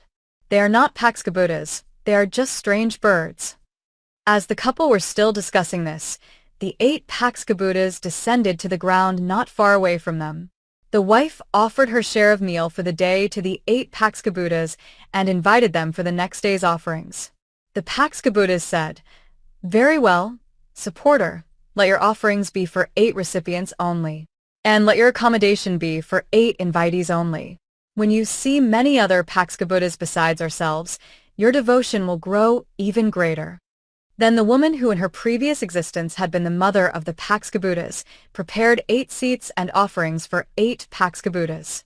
The 8 invitees said to the remaining Pakska Buddhas, "Do not go elsewhere today for alms food, but bestow welfare to your mother in your previous existence." Those other Pakska Buddhas agreed, and all the 500 of them went through the sky to their former mother's residence. The mother in her past existence, who had wished to see all the 500 sons, now Pakska Buddhas, did not have any worry about the insufficiency of her offerings. She invited all 500 into her house and offered 8 seats. When the 8 had taken their seats, the 9th Paksa Buddha created another 8 seats through his supernormal powers and sat there, and so on until the last of the 500 was seated, and her house was expanded through their supernormal powers. The farm laborer, the mother in the previous existence, who had prepared alms food for 8 Pakska Buddhas, went on serving it to all 500, and as much as needed by them. Then she brought 8 stalks of lotus flowers, and placing them before the original 8 invitees, offered them, saying, "Venerable sirs, for this act of merit, may I be born with a complexion like the color of the inside of the pollen chamber of this brown lotus." The 500 Pakska Buddhas said complimentary words for her good deed, and went back to Mount Gandhamadana through the sky. Ascetic life in her final existence. The farmhand, who was the future Venerable Uppalavaṇṇā, lived a life full of meritorious deeds and at the end of her lifespan was reborn in the Deva realm. During the time of Buddha Gotamī, she was reborn into the family of a rich man in Savatthi. She was born with a complexion like the inner side of the pollen chamber of the brown lotus and hence was 1396 named Uppalavaṇṇā. When she came of age, all the worthy families, rich men and princes of the whole of Jambudvipa, asked her father to give Uppalavaṇṇā in marriage to their sons. Her father was in a quandary. He did not know how to reply to so many proposals from the worthy men. Not wishing to disappoint them, as a final resolve, he asked his daughter, "Dear daughter, would you become a nun?" Now Uppalavaṇṇā, being the bearer of the last burden of sentient existence, was extremely delighted to hear these words, as though rarefied scented oil, refined 100 times over, were poured upon her head. "Yes, father, I would like to become a nun," she replied gladly. As such, he sent his daughter Uppalavaṇṇā to the nunnery, after paying great honor to her. Uppalavaṇṇā became a nun. Not long after, she was assigned to tidy up and light up the outside of the hall of discipline Khemā. There she observed the flame arising in a lamp which she used as her subject of meditation. She concentrated on the element of heat in that flame and achieved absorption, jhana. Basing that concentration as object of insight meditation, through contemplating the three characteristics of physical and mental phenomena, she gained insight into conditioned phenomena and soon became an arahat. As the result of her past aspiration to be outstanding in supernormal powers, she became endowed with facility in absorption practice, which is the essential asset in bringing into effect her supernormal powers. Foremost title achieved. The day Venerable Uppalavaṇṇā displayed her miraculous powers was during the Buddha's 7th year after his awakening. Before doing so, she first asked the Buddha, "Venerable Sir, may the Fortunate One allow me to display my miraculous powers." Referring to this, the Buddha, on another occasion when outstanding nuns were named at a congregation, declared, "Itad aga bhikkhave mama svikna bhikkhanadidamantna yad ida Uppalavaṇṇā." Monastics, among my female monastic disciples endowed with supernormal powers, Uppalavaṇṇā is the foremost, itad aga.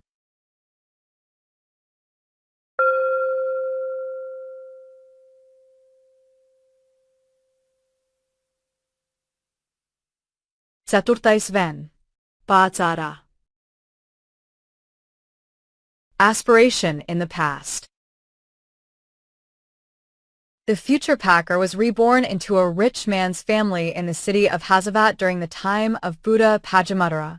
On one occasion, while she was listening to a discourse by the Buddha, she saw a nun being named as the foremost among those who were most learned in the Vinaya rules. She aspired to that honor, and after making an extraordinary offering to the Buddha, she expressed her desire for the honor of being declared as the foremost female monastic in Vinaya learning. Buddha Pajāpatī predicted that her wish would be fulfilled. One of the 7 daughters of King Kiki.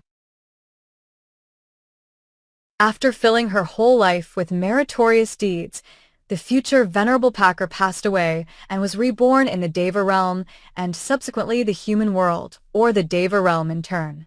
During the time of Buddha Kāpilānī, she was reborn as the 3rd of the 7 illustrious daughters of King Kiki of Braz. Her name was Bhikkhuni. She and the 6 sisters remained spinsters, living a life of chastity for their whole lifespan of 20,000 years. Together with her sisters, they donated a big monastic complex. Ascetic life in her final existence. The king's daughter, the future Venerable Packer, after passing away from that existence, was reborn in the Deva realm. For the innumerable years of the intervening period between the 2 Buddhas, she enjoyed celestial pleasures. During the time of Buddha Gotamī, she was reborn as the daughter of a rich man of Savatthi. When she came of age, she fell in love with a servant of her father's household. When her parents arranged for her betrothal to the son of another rich man, she warned her lover on the day before the betrothal that unless he was prepared to elope with her, their love affair would be ended. The man was true to her. He eloped with her, taking whatever little savings he had set aside.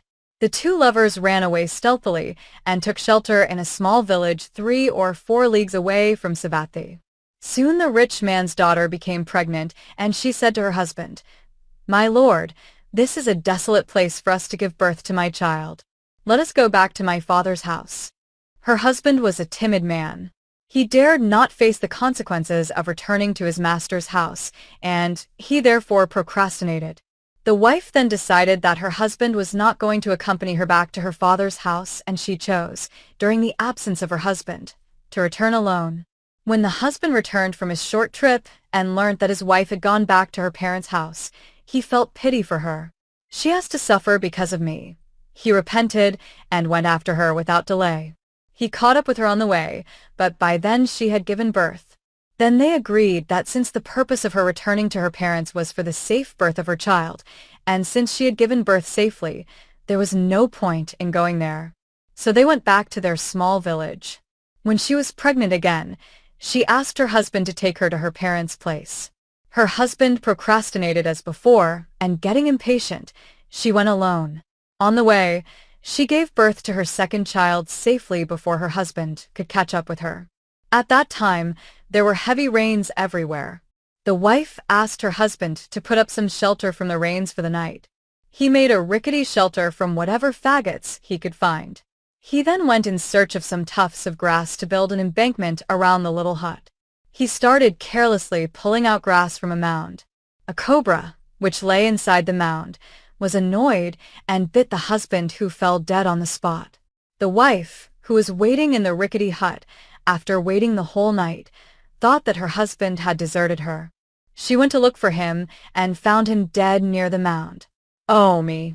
My husband met his death all on account of me," she wailed. And holding the bigger child by the hand and putting the infant on her waist, she took the road to Savatthi. On the way, she had to cross a shallow stream which seemed to be deep. She thought she might not be able to cross it with both the children together. So she left her elder boy on this side of the stream and, after crossing it, placed the infant on the other side, wrapped up snugly. She waded the stream back for the elder son, but just as she was halfway through the stream, a hawk swooped down on the infant baby, taking it for its prey. The mother became excited and tried to frighten away the hawk, but her throwing up her hands in the air was mistaken as beckoning by the elder son, who ran into the stream. He slipped and was carried away by the swift current. Before the mother could reach her infant child, the hawk had flown away with it. She wailed her fate in half a verse thus: "Both my 2 sons are dead and gone, and my husband, too, had died on the way." Wailing in these desperate words, she proceeded along her way to Savatthi. When she arrived in Savatthi, she was unable to find her parents' home. This was partly due to her intense grief, but there was a substantial reason for her failure to recognize her own childhood home. For, as she asked the people where the rich man's house, which used to be somewhere there, they answered, "What use is there if you find the house? It has been destroyed by last night's gale. All the inmates of the house died inside the house when it collapsed. They were cremated on a single pyre, and that is the place of their burial." The people showed her the thin smoke from the burned pyre. What did you say?" Those were the only words she could say, and she fainted. When she recovered, she was not in her own mind. She could not care about decency. With no clothes on, her hands raised in the air wildly, she went towards the burn-up pyre and wailed, "Both my 2 sons are dead and gone, and my husband too has died on the way. My mother, father, and brother have been cremated on a single pyre." The rich man's daughter went about the city naked. When other people tried to cover up her body, she would tear off the clothes. Thus, wherever she went, she was surrounded by astonished crowds. Hence, she came to be referred to as the naked woman, Packer, or, in another sense of the word, the shameless woman. As she went about dazed and confused wailing the tragic verse, people would say, "Go away, mad woman." Some would throw dirt and refuse on her head, and others would throw stones at her. Meeting with the Buddha. The Buddha saw Packer roaming about aimlessly while he was making a discourse to an audience at the Jetavana monastery. Seeing that her faculties had now ripened, the Buddha willed that Packer come to him at the monastery. People tried to prevent her going into the monastery, but the Buddha said to them, "Don't try to stop her." When she went nearer, the Buddha said to her, "Packer, be mindful." As soon as she heard the Buddha's words, Packer regained her senses. Aware of her nakedness, she sat down on her closed knees and remained with her body bent, and trying her best to cover up her naked body with her hands. Someone then threw to her a garment which she picked up, clothed herself, and drew near the Buddha. In worshipping posture, she related the tragic story thus: "Venerable Sir, may you be my refuge. My husband died on the way. My younger son was taken away by a hawk. My elder son drowned in the current of a stream. My parents and my brothers were killed in their house which collapsed, and they were cremated on a single pyre." The Buddha said to her, "Packer, do not vacillate. You have now come to one in whom you can take refuge.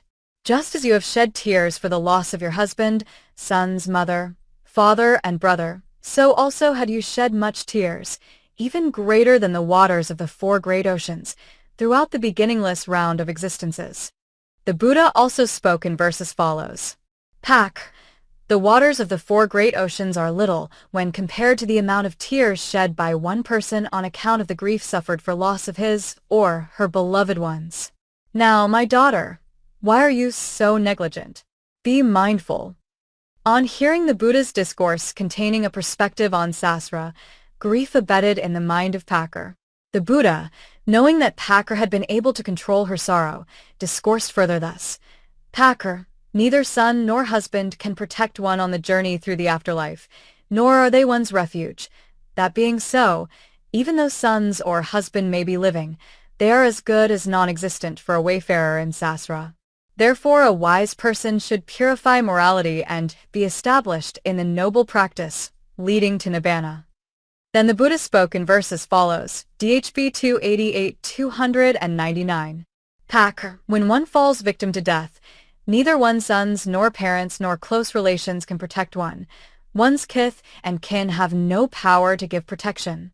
Knowing this lack of protection against death, the wise person restrained by morality should make haste to clear the noble path that leads to Nibbana." At the end of the discourse, Packer burnt up the infinite defilements and was established in stream entry, Sotapattimaga. After becoming a stream enter, Packer requested the Buddha that she be admitted into the Sangha of female monastics.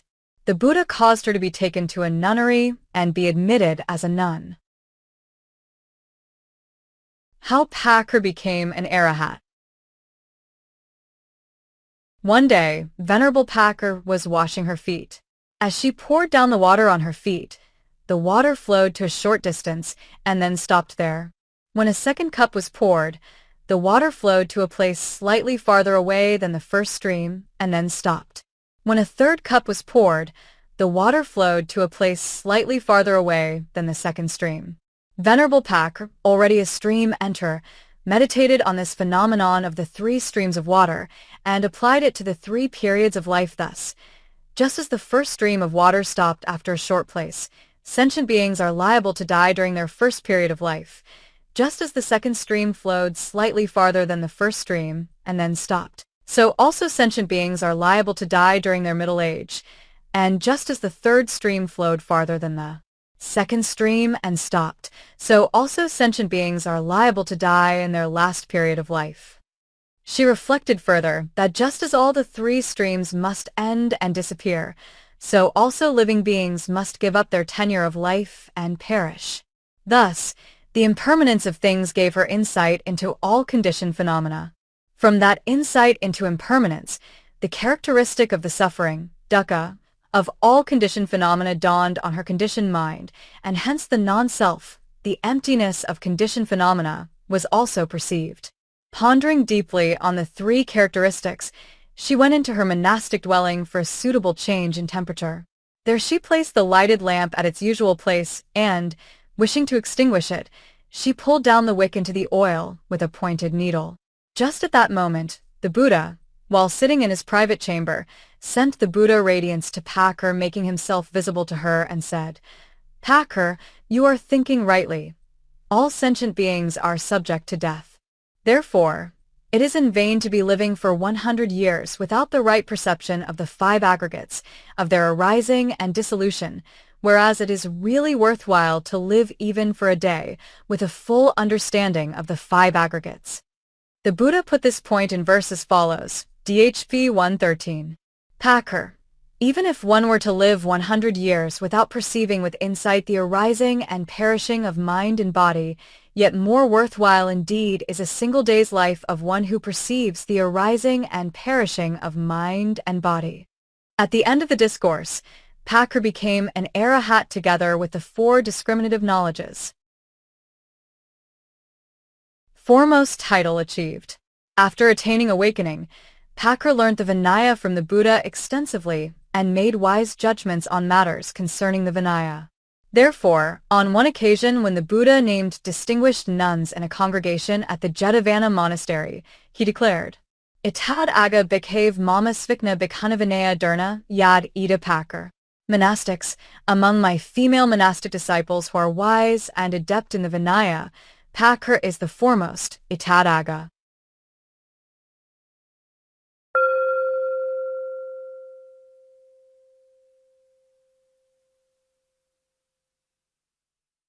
Five. Venerable Dhammadinnā.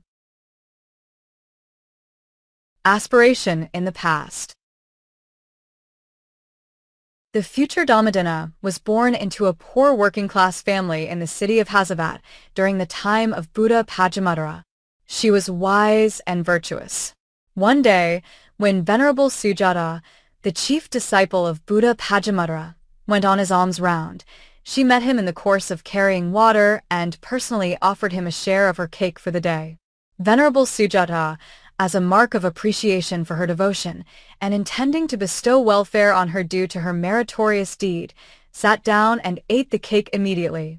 Venerable Sujata had just arisen from dwelling in the attainment of cessation, a condition which is conducive to immediate fruition of the merit made.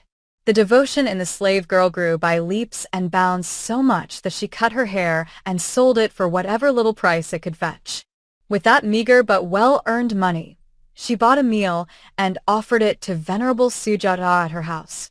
When the master of the slave girl heard this news, he was so pleased with her noble conduct that he gave his son in marriage to her, and she became the rich man's daughter-in-law. One day she visited the Buddha's monastery together with her mother-in-law. When listening to the Buddha's discourse, she saw the Buddha naming a nun as the foremost in expounding the doctrine. She had a great desire to be honored with the same title in some future time. So, she made an extraordinary offering to the Buddha and his Sangha and aspired to that position. Buddha Pajāpatī predicted that her wish would be fulfilled during the time of Buddha Gotamī. Her existence as royal treasure. The future elder nun Dhammadinnā lived a meritorious life, and after her lifespan had ended, she passed away and was reborn in the Deva realm. Thereafter, she was reborn only in the human world, or the Deva realm. 92 eons ago, she was reborn as the wife of a rich man, who was the official royal treasurer to 3 princes who were half-brothers of the Buddha. She had a very generous mind, so that when someone asked for one, she would give 2.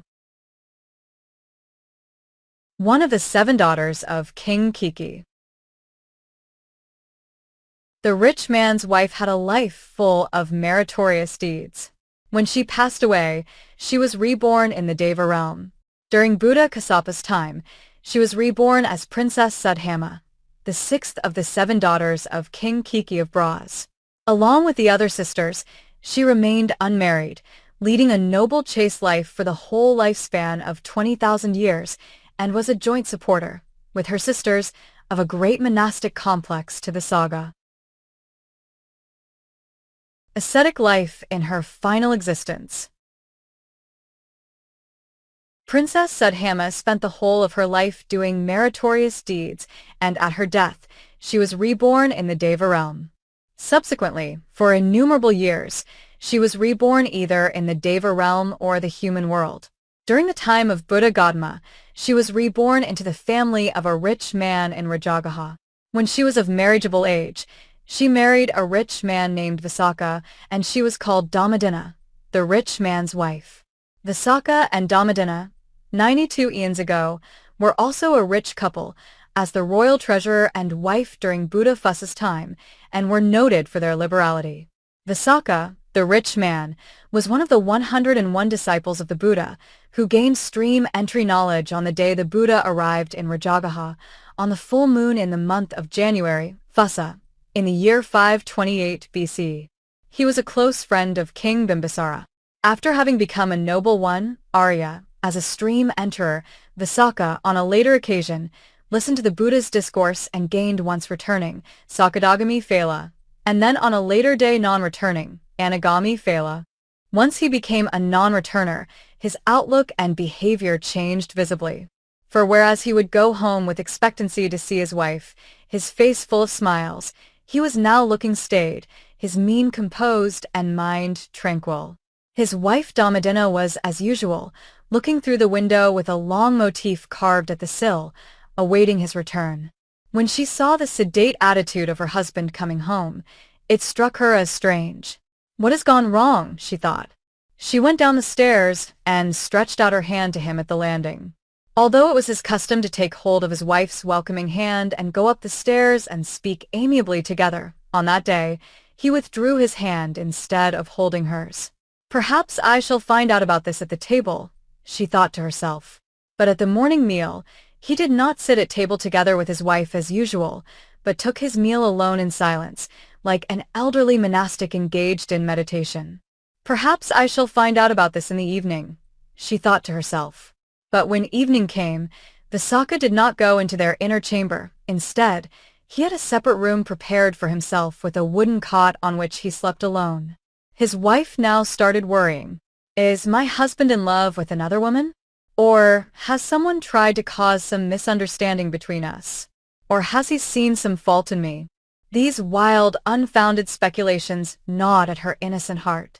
After 2 or 3 days she could not bear it any further, so silently, and standing by his side meekly, her joined palms raised in salutation to her husband, she waited to learn how he would respond. Then he said, "Why do you come near me at this untimely hour?" "Untimely, yes, my lord, but you have changed now. What's the matter with you? Is there another woman beside me?" "No, Dhammadinnā, there is none." "Then, has someone put a wedge between us?" "No, there is nothing of the sort." "In that case, do you see any fault in me?" "No, Dhammadinnā, you have no fault whatever." "If so, why do you stay aloof from me as though we were total strangers and not husband and wife? You have not spoken to me much these few days." When confronted thus by his wife, Visakha pondered. The supramundane Dhamma is a profound thing, not easy to explain like mundane matters. If possible, it is better kept to oneself. But now, if I did not talk about it, Dhammadinnā would certainly take it amiss, and will be broken-hearted. Thinking in this way, Visakha said to her, "Dhammadinnā, after I listened to the Buddha's discourses, I have comprehended the supramundane Dhamma. One who comprehends the supramundane finds mundane affairs incompatible with him. If you would agree, there are 400 million worth of treasures that your parents have endowed us with, and another 400 million worth of treasures that my parents have endowed us with. These 800 million worth of treasures I would bequeath to you as sole owner, just be as a mother or an elder sister to me. I shall be content with whatever manner you might look after me. Or, if you so choose, you may take all this wealth with you and go back to your parents' house. If you have no other man to give your heart to, I shall look after you as my younger sister or as my daughter."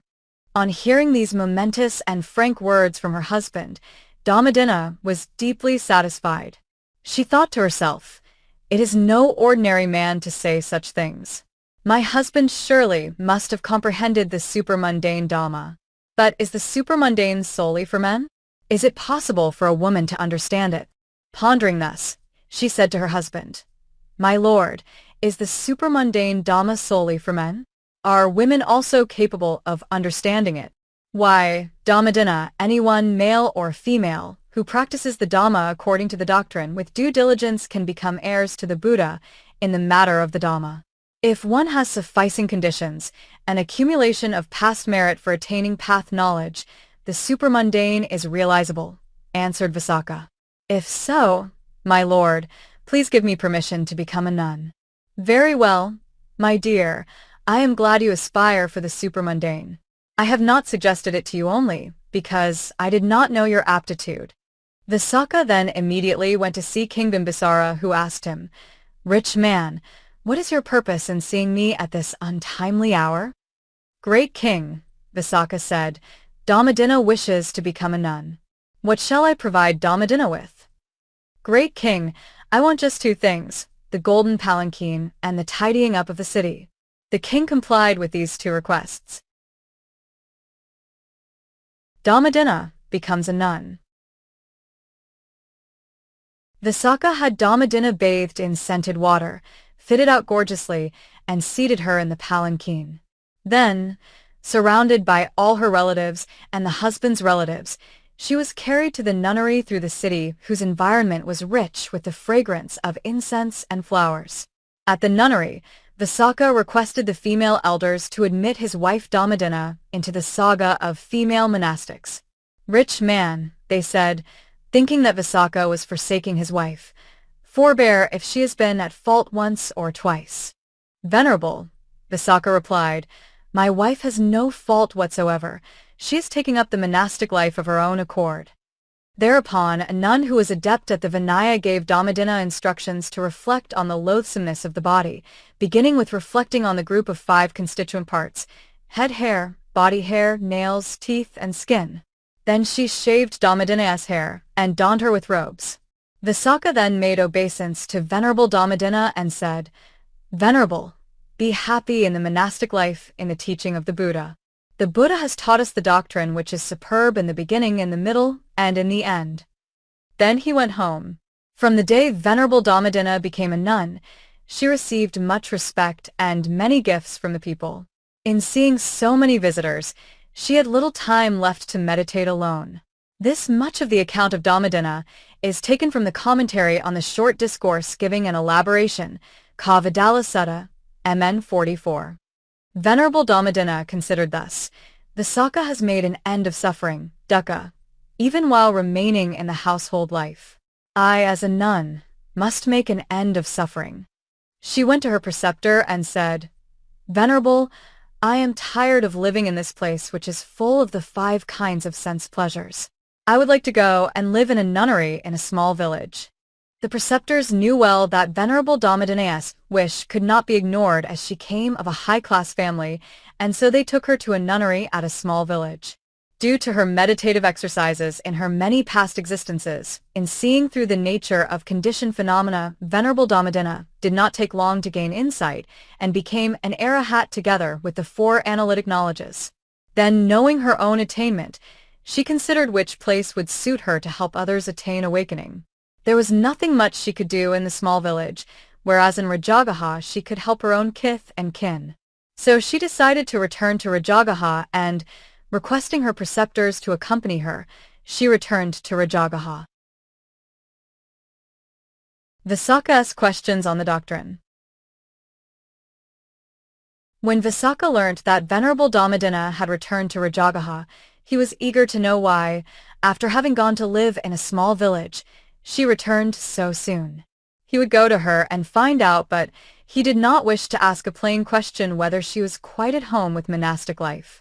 Rather, he would pose profound questions relating to the 5 aggregates that are the objects of clinging, Sakaya Daihai, and judge her mind from the way she answered.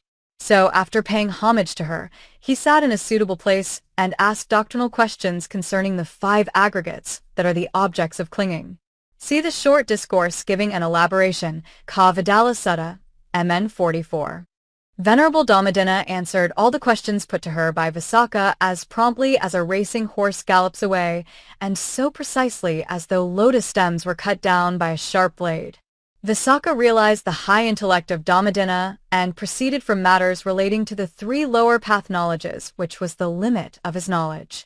He then proceeded to matters relating to the Arahat path, Arahata, which he had not attained himself, but about which he had hearsay knowledge.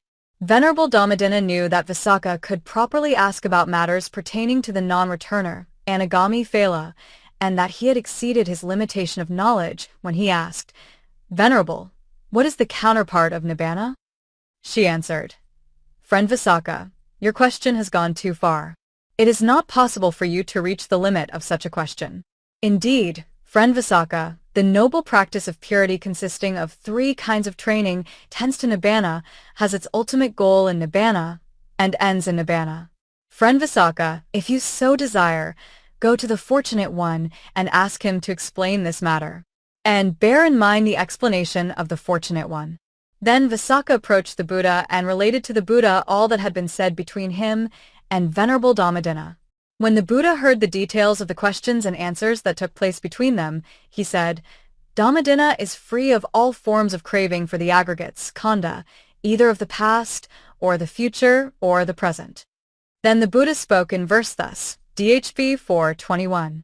"Visakha, he who does not cling to the aggregates that are past, future, or present, who is free from the pollutants and attachment, him I call a Brahmin."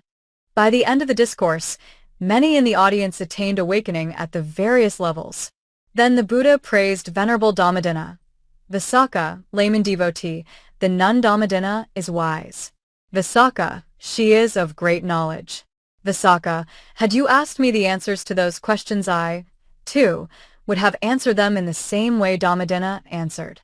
These are the answers to the questions. Bear in mind the answers given by Dhammadinnā. This event was an immediate cause of Dhammadinnā being designated as the foremost female monastic in expounding the doctrine. Herein, it should be remembered that the discourse given by Venerable Dhammadinnā, when endorsed by the Buddha in those clear terms, becomes a discourse of the Buddha himself. It is like in the case of a message written by a writer properly endorsed and sealed by the king's seal, becomes the king's message. Other discourses by other disciples that have the Buddha's endorsement also became the Buddha's discourses. Foremost title achieved. On one occasion, when the Buddha was staying at the Jetavana monastery in Savatthi and naming distinguished nuns, he declared, "Itad aga bhikkhav mama svikna bhikkhanatama kathikna yad ida Dhammadinnā." Monastics, among my female monastic disciples who are skilled in expounding the Dhamma, Dhammadinnā is the foremost, itad aga.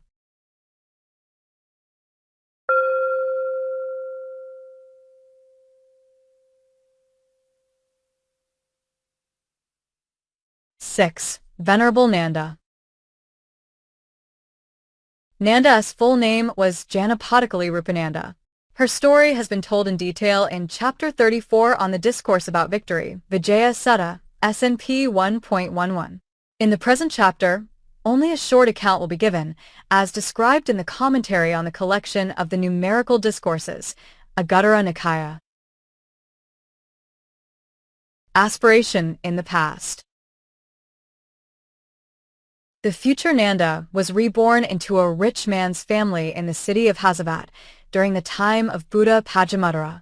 On a certain occasion when she was attending a discourse by the Buddha, she witnessed the Buddha naming a nun as the foremost among nuns who enjoyed abiding in absorption, jhana.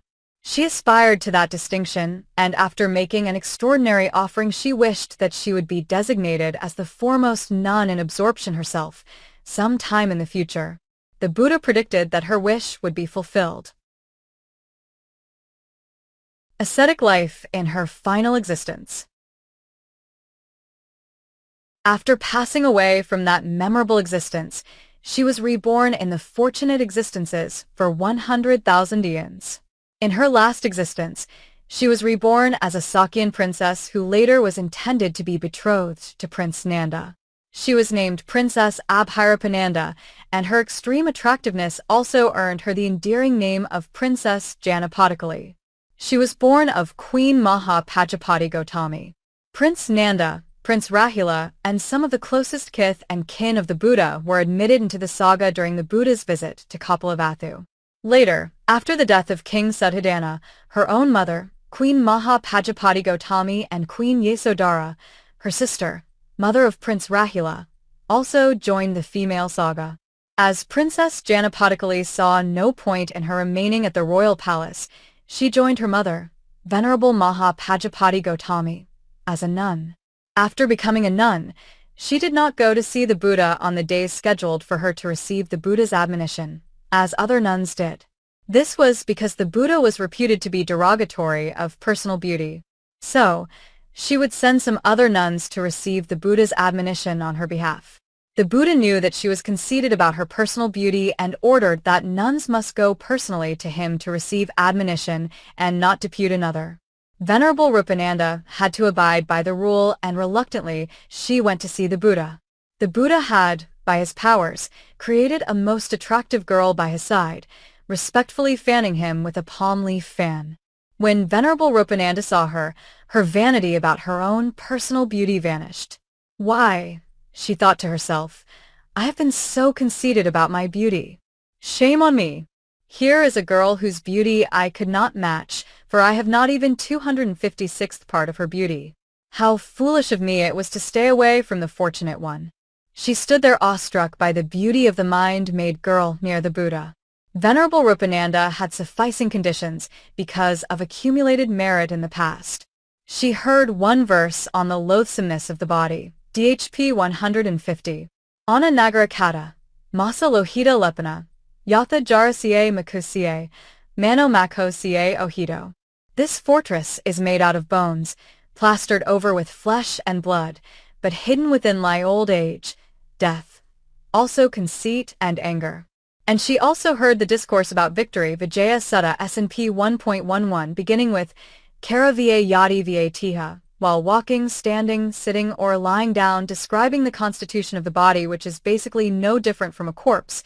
She meditated diligently on the emptiness of this sentient existence, and in 2 or 3 days, she became an arahat. Foremost title achieved. From the time of attaining awakening, Venerable Rupananda was unequaled by any other female monastic in abiding and absorption, jhana. Accordingly, when on the occasion of naming foremost nuns during his residence at the Jetavana monastery, the Buddha declared, "Itad aga bhikkhave mama svikna bhikkhanajana yad ida Nanda." Monastics, among my female monastic disciples who derive pleasure from absorption, Nanda is the foremost, itad aga.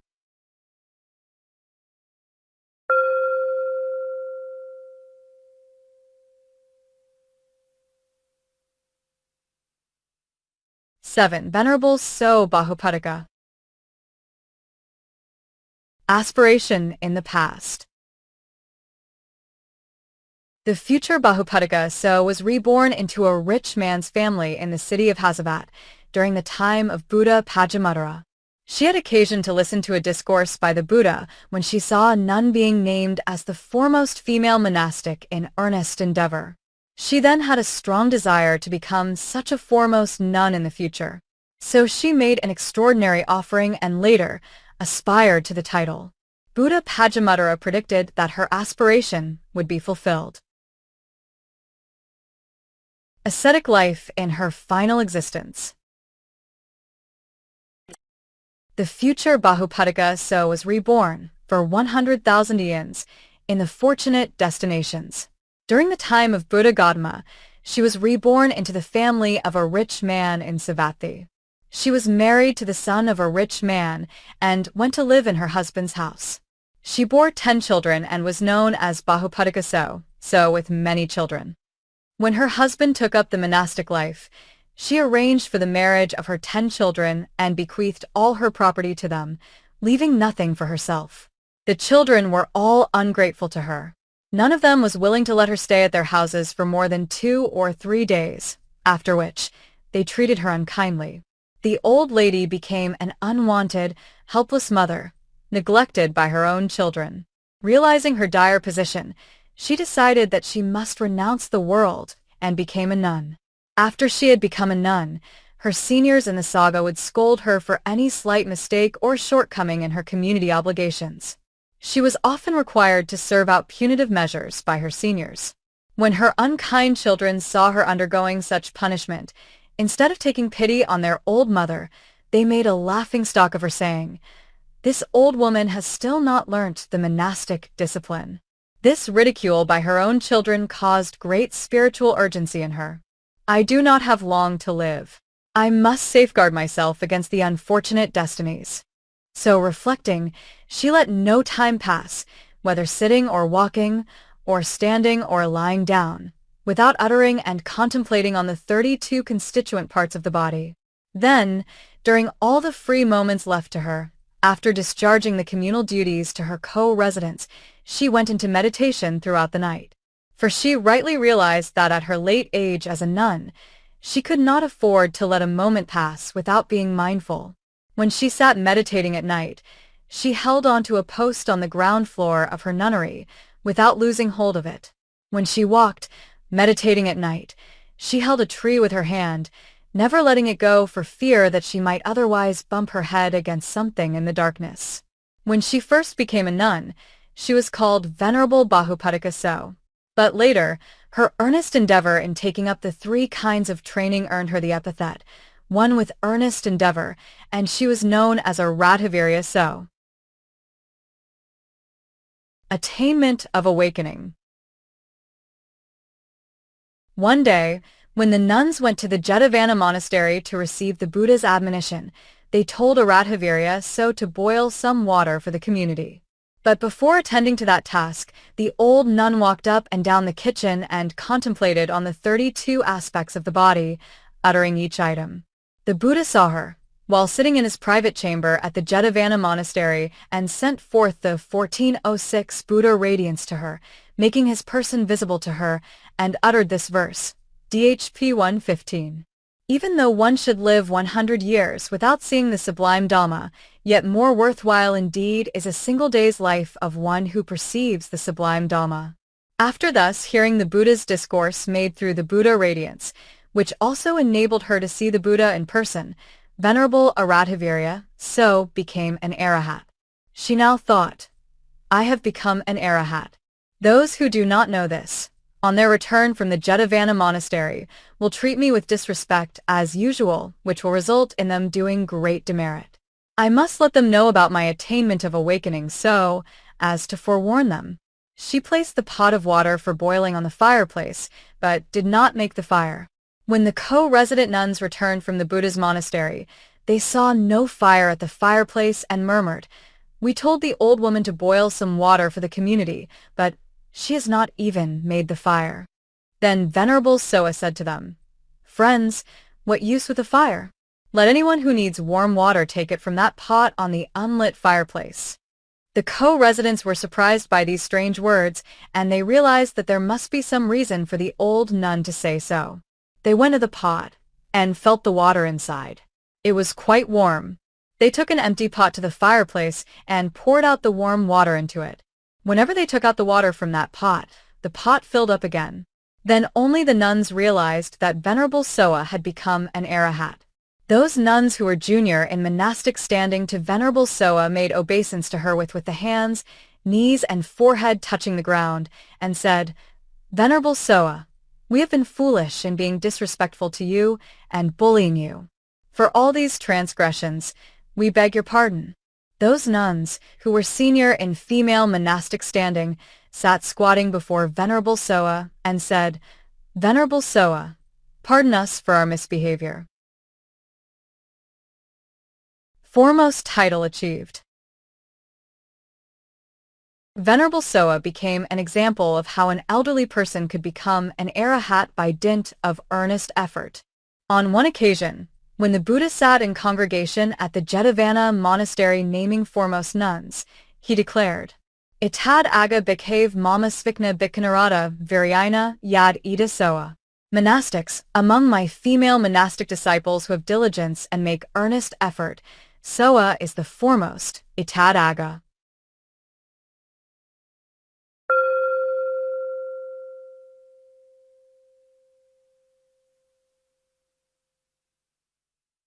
Astotais ven. Sakulā. Venerable Sakulā is mentioned by the name of Bakula in the commentary on the collection of the numerical discourses, Anguttara Nikāya, in the recorded version of the Sixth Council, whereas in the Sri Lak version, the name is mentioned as Sakulā. In the commentary on the verses of the elder nuns, Therigatha, of the Sixth Council version, the name also appeared as Sakulā. Hence we have opted for the name Sakulā and based our narration on the commentary on the verses of the elder nuns, which gives a more extensive coverage of her history. Aspiration in the past. The future Sakulā was reborn into the family of King Nandā of Hasavat during the time of Bhaddā Pajāpatī. She was the half-sister of Bhaddā Pajāpatī and was named Princess Nandā. When she had come of age, she attended the Buddha's discourse. She saw a nun being named by the Buddha as the foremost female monastic in the endowment of the supernormal power of the divine eye, which is characterized by knowledge of past existences.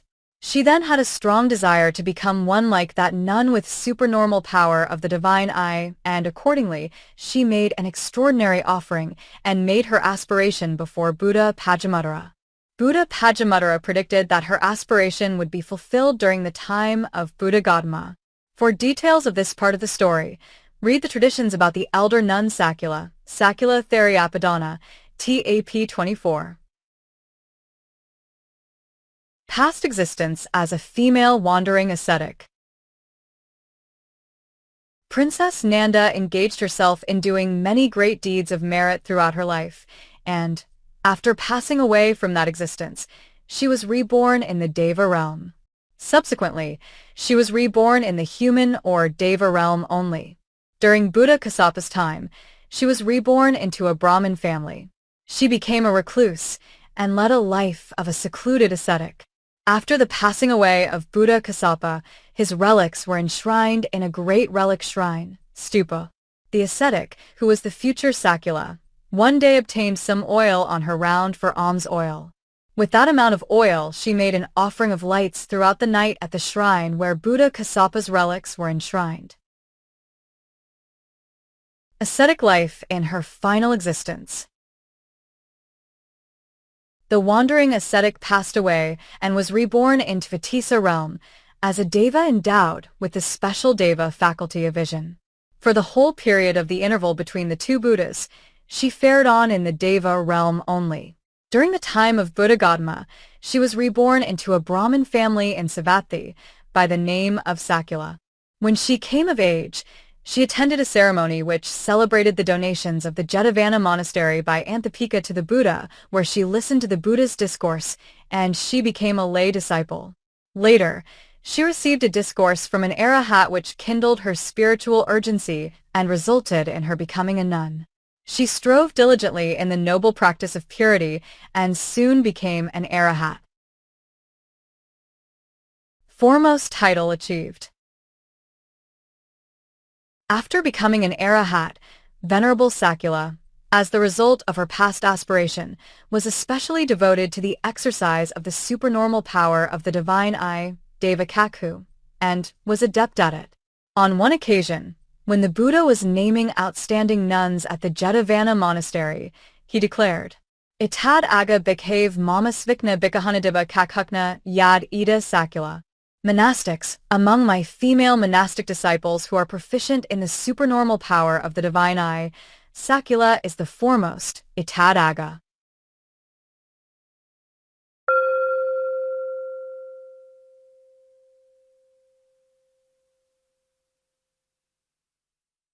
Nine. Venerable Bhaddā Kuṇḍalakesā. Aspiration in the past.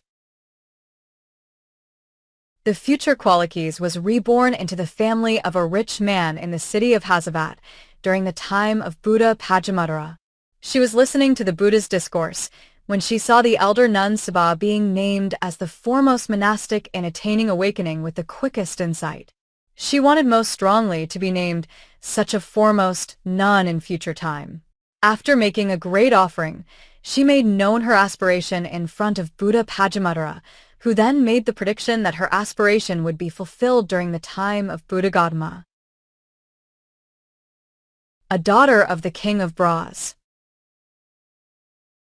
After faring for 100,000 eons, either in the Deva or human realms, the future Quālikīs was reborn as the fourth daughter, named Bhikkhadika, of the 7 daughters of King Kiki of Bras, during the time of Buddha Kassapa.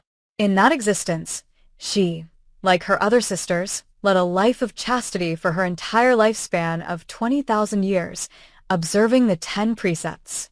She was also a joint supporter, together with her sisters, of a great monastic complex for the Sangha. Ascetic life in her final existence. Princess Bhikkhadika was reborn either in the Deva realm or the human realm for the whole aeon during the interim period between the 2 Buddhas. During the time of Buddha Gotamī, she was reborn as a rich man's daughter in Rajagaha, by the name of Bhaddā.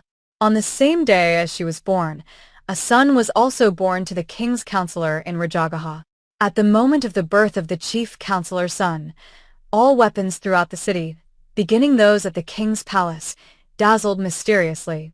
The king's counselor went to see the king early in the next morning and asked the king, "Great king, did you sleep well?" To which the king replied, "Master, how could I sleep well? All the weapons in the palace dazzled mysteriously the whole night, making me nervous." "Great king," the counselor said, "do not be afraid. Dazzling of weapons took place last night not only in the palace, but throughout the city." "Why, master, did that happen?" "Great king, last night a son was born to my family, whose time of birth coincided with the dominance of certain planets in the zodiac, and whose influence will determine the character of the newborn child. Due to that planetary influence, my son will grow into an incorrigible thief, an enemy to the whole city. But, your majesty, if you so desire, I shall eliminate him. If there is no personal danger to me, there is no reason to eliminate the child." The counselor named his son Satuka, meaning vile enemy, as signifying the innate quality of the child which was acquired through the stellar influence at birth. As the future Quālikīs grew to age, so also did young Satuka. Even as a young boy of 2 or 3 years old, wherever he went, he would snatch anything that he could lay his hands on and take them home. His father admonished him not to do so, but he would not listen. Satuka, the bane of Rajagaha. When Satuka attained adolescence, his father, seeing that his son was truly beyond his correction, abandoned him, giving the youth 2 pieces of dark cloth to use in nocturnal exploits, a tool for breaking open walls and fences, and a sweep of twine ladders to his son. He mournfully said to him, "Take these, you useless boy, make your living by robbery, and be off." The young waif proved himself a formidable robber. Making use of the housebreaking tool and the rope ladder, he would execute housebreaking neatly and rob all the houses of the well-to-do. Before long, every house in the city suffered from his exploits, showing gaping holes in the walls. When the king made a chariot ride around the city, these holes were a curious sight for the king, who then asked the charioteer the reason for them. Being told by the charioteer that all of them were the work of Satuka, the housebreaker, the king sent for the mayor and asked him why the robber was not apprehended. The mayor explained that nobody had ever caught the robber red-handed, and hence he was not apprehended. The king ordered him, "Catch the robber today, or else your life is forfeit." His very life being at stake, the mayor posted undercover men throughout the city and was successful in catching the robber red-handed. Satuka was apprehended and brought before the king, who ordered, "Take Satuka out of the city by the south gate and execute him." The mayor acknowledged the king's sentence. He took Satuka to every crossroads in the city, where 1,000 lashes were administered to him at each crossroads. And thus he was taken towards the south gate, his hands bound at the back. The affection of Bhaddā. At that time, the tumult caused by the people watching the thief being punished aroused the curiosity of Bhaddā, the future Quālikīs. She looked out through the window, which was carved with a lion motif at the sill. When she saw Satuka in bondage being savagely whipped owing to the mutual love and affection that had existed in their past existences, Bhaddā felt great pity for the robber, and she felt very unhappy. She went to her bedroom with her hands pressed on her bosom to check the mental pain, and lay on her bed face downwards. As the only child, Bhaddā was the focus of the family. The slightest scowl on her forehead caused much concern on the part of the parents. Her mother went to her and asked the reason for her despair. The daughter did not hide her emotions but opened her heart to the mother that she had such love and affection for Sakulā that she could not live unless she was married the man. The parents and the relations tried their best to make her see sense, but to no avail. Finally, they had to yield to her wishes, coming to the conclusion, at least giving the daughter to the culprit is better than her death. Her father approached the mayor with a bribe of 1,000 pieces of money to let the prisoner escape the death penalty, explaining that his daughter was hopelessly enamored of the robber, and the mayor cooperated. He procrastinated and put off the execution by all sorts of explanations until it was sundown. Then he substituted another prisoner with Sakulā, who was stealthily escorted to the rich man's house. The substituted prisoner was taken out of the city by the south gate and executed in lieu of Sakulā. When the rich man secretly received Sakulā from the mayor's men, he decided to make his daughter happy by pampering the criminal. He had Sakulā bathed in scented water, dressed up finely, and sent to his daughter's mansion. Bhaddā was very happy for having obtained her prize. She made herself as lovely as possible with much adornment and attended on Sakulā fondly. Sakulā's wicked plan. Sakulā's evilness was such that he coveted Bhaddā's personal adornments. He thought out a wicked plan, and after 2 or 3 days, he said to Bhaddā, "I have to say something to you." "Say it, my dear," said Bhaddā, anticipating some good words. "You might think that you saved my life," Sakulā said. "As a matter of fact, I owe my life to the guardian spirit of Mount Khorapapata. I promised him an offering if I came out of my captivity alive. Now I am bound by my word to make the spirit an offering. Make the necessary preparations." Bhaddā, being innocent and loving, readily agreed to comply with the wish of her husband. She prepared offerings, adorned herself fully, and rode in a carriage with Sakulā. At the foot of Mount Khorapapata, she alighted from the carriage and made ready to go up the mountain, accompanied by her attendants. Sakulā, concealing his evil motive, persuaded Bhaddā to go up to the mountain alone because she must have no friend by her side. She carried the offering on her head and went up to the mountain with Sakulā. Once they were alone together on the ascent to the mountain, Sakulā's tone suddenly changed in his conversation with Bhaddā. His oily tongue now gave way to harsh usage. Bhaddā was intelligent enough to fathom the evil motive of her robber husband. When they got to the top of the mountain, Sakulā commanded in his natural harshness, "Now, Bhaddā, take off all your personal ornaments and wrap them up in your upper garment." Bhaddā, pretending not to know the evil motive of Sakulā, sweetly replied, "What wrong have I done against you, my lord?" "Foolish girl, do you think I came here to make offerings to the mountain spirit? Fie! I dare open the heart of the mountain spirit. I have brought you here alone to rob you of your ornaments." Bhaddā's wisdom. Now that Sakulā's true colors had been revealed, Bhaddā employed her wit to save herself. Politely she asked, "But, my lord, whose ornaments are all these? Whom do I belong to?" "Look here, I do not understand what you mean. I only know that your property belongs to you and you alone, and has nothing to do with me." "Very well, my lord. My only request is that I be allowed to show my love before I take off my ornaments and make myself less beautiful to you. Allow me to embrace you from the front, from the sides, and at the rear," she begged him in a concerning voice. "Very well," said Sakulā unsuspectingly. Bhaddā now quickly embraced Sakulā from the front, and then going to his rear, pretended to embrace him. She shoved him violently over the mountain top. He fell headlong into a deep crevice, his body torn up into parts all along the way down. Here is a subtle point in analyzing Bhaddā's mind in her act of self-defense. At the moment of her actually pushing the villain off the mountain top, her mind is rooted in hatred and dominated by the mental concomitant of killing. However, the thoughts immediately preceding that killing impulsion and those which immediately follow it are meritorious thoughts called great types of moral consciousness, or sublime consciousness dominated by skill, upaya kosala with makrane. in strategy to ward off the danger to her life. The mountain spirit who witnessed the astounding wit and courage of Bhaddā sang 2 verses in praise of her astute wisdom thus. A wise person may not always be a man. A woman, with discerning wit in a given situation, may also prove herself to be a wise person.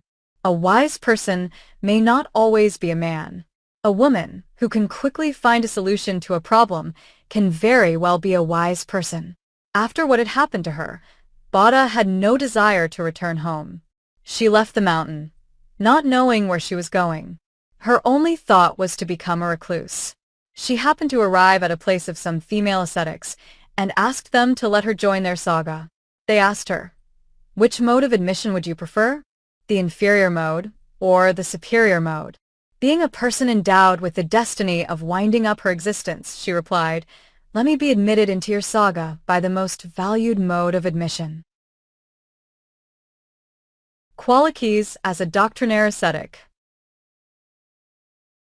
"Very well," the leading female ascetic said, and they pulled out Bhaddā's hair one by one with the shell of the palmyra fruit. No doubt, shaving the head in this manner is most painful, but it was the belief of those ascetics that shaving the head with a blade or a pair of scissors was an inferior mode of admitting one into their Sangha, and that plucking the hairs one by one was the superior mode. When fresh hair grew again, they formed small clusters of rings that resembled earrings. Hence Bhaddā came to be called by her new name of Qualities, one with earring-like coils of hair. Qualities learned all that her ascetic teachers could teach her, and, being a person of innate wisdom, decided that there was no superior kind of learning that she could get from them. So she left them and roamed the country in search of further knowledge, learning from various teachers. In time, she became learned in various doctrines which were acquired at various places and was also unequaled in expounding doctrines. She would go from place to find her match in the exposition of doctrines. As a mark of open challenge, she would set up a heap of sand at the entrance to the town or village she visited, on the top of which she would plant a twig of rose apple. She would tell the children nearby to let everybody know that anyone who could outwit her in the exposition of doctrines might signal his or her challenge by destroying the rose apple twig. If after 7 days there appeared no challenger, she would pluck up the rose apple twig in triumph and go on to another place. Venerable Sariputta tames Qualities. By that time, Buddha Gautama had appeared in the world and was residing at the Jetavana monastery in Savatthi. The wandering ascetic Qualities, who wore only a single garment, after touring cities, towns, and villages, arrived at Savatthi. At the entrance of the city, she set up her symbol of challenge, a heap of sand with a twig of rose apple planted atop it. After giving word to the children nearby about the meaning of the twig of rose apple being used, she entered the city.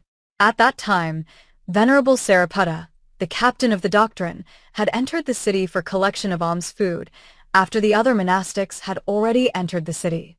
This was because he had been discharging the task set him of overseeing the tidiness of the entire Jetavana monastery, such as putting monastics' beddings and articles of use in order, filling water pots, sweeping the grounds, tending to the sick monastics, etc. When he saw the rose apple twig planted on a heap of sand, he inquired from the children nearby what that meant. The children explained to him about Qualities' message. Thereupon Venerable Sariputta told them to destroy the rose apple twig. Some children were reluctant to do so, but a few daring ones trampled the rose apple twig to pieces. When Qualities returned from the city after finishing her meal, she saw her rose apple twig destroyed and asked the boys who was responsible for it. They told her that they did it, as asked by Venerable Sariputta. Qualities pondered thus, "Someone who does not know my ability would not dare to challenge me. This Venerable Sariputta must be someone who has great wisdom and virtue. Now I will announce to all the people that I am going to engage in a test of wits with Venerable Sariputta, the captain of the doctrine, and thus build up a following of my own before meeting him." She spread the news to the people, and within a short time the whole city of 80,000 houses were informed of the event among themselves. Venerable Sariputta, after having finished his meal, sat underneath a tree and waited for Qualities. Then she arrived with a large crowd behind her. After exchanging cordial greetings with Venerable Sariputta, she sat in a suitable place and said, "Venerable Sir, did you ask the children to destroy Rose apple twig set up by me?" "Yes, I did," replied Venerable Sariputta. "Venerable Sir, if that is so, shall we enter into a debate?" "So be it." Female ascetic. "Who should start putting the questions, sir?" "It is my privilege to put questions. However, you can begin by asking me about what you know." When she had the permission to ask, Qualiques asked Venerable Sariputta all the doctrines that she knew. He answered them all. Then he said, "Bhaddā, I have answered all your questions. Now I shall ask you a question." "Please do, Venerable Sir." "What is the one factor that needs to be fully understood? Ikanama ki." "Venerable Sir, I do not know it." Young female ascetic, you do not know even what a young novice knows in our teaching. What else would you know? Thereupon Qualiques, being a person of no mean past merit, knew the worth of her opponent. She said, "May your reverence be my refuge." "Qualiques," said Venerable Sariputta, "you should not take refuge in me. There is the Buddha, the Supreme One among the three worlds, now residing at the Jetavana Monastery, in his private chamber. Go and take refuge in the Buddha." "Very well, Venerable Sir, I will take your advice," she said. In that evening, she went to the Jetavana Monastery, where she found the Buddha delivering a discourse. She made obeisance to the Buddha with the hands, knees and forehead touching the ground, and sat in a suitable place. The Buddha, knowing her ripeness for awakening, spoke this verse, DHP 101. "Better than 1,000 verses that deal with trash, not tending to edification, is a single verse, by hearing which one is calmed." At the end of the verse, Qualiques became an arahat and was endowed with the 4 analytic knowledges. She requested the Buddha to admit her into the Sangha of female monastics. The Buddha agreed. So, she went to a nunnery and was admitted as a nun. Foremost title achieved. When the Buddha sat amidst the 4 kinds of assemblies, there was the lively topic among the audience about the marvelous facility of Venerable Qualiques in attaining awakening after hearing just a verse comprising 4 lines. The Buddha, with reference to that topic, declared, "Itad aga bikhave mama svikna bikhanikip pina yad ida Bhaddā Qualiques." Monastics, among my female monastic disciples who attain path knowledge quickly, Bhaddā Kuṇḍalakesā is the foremost Itad aga.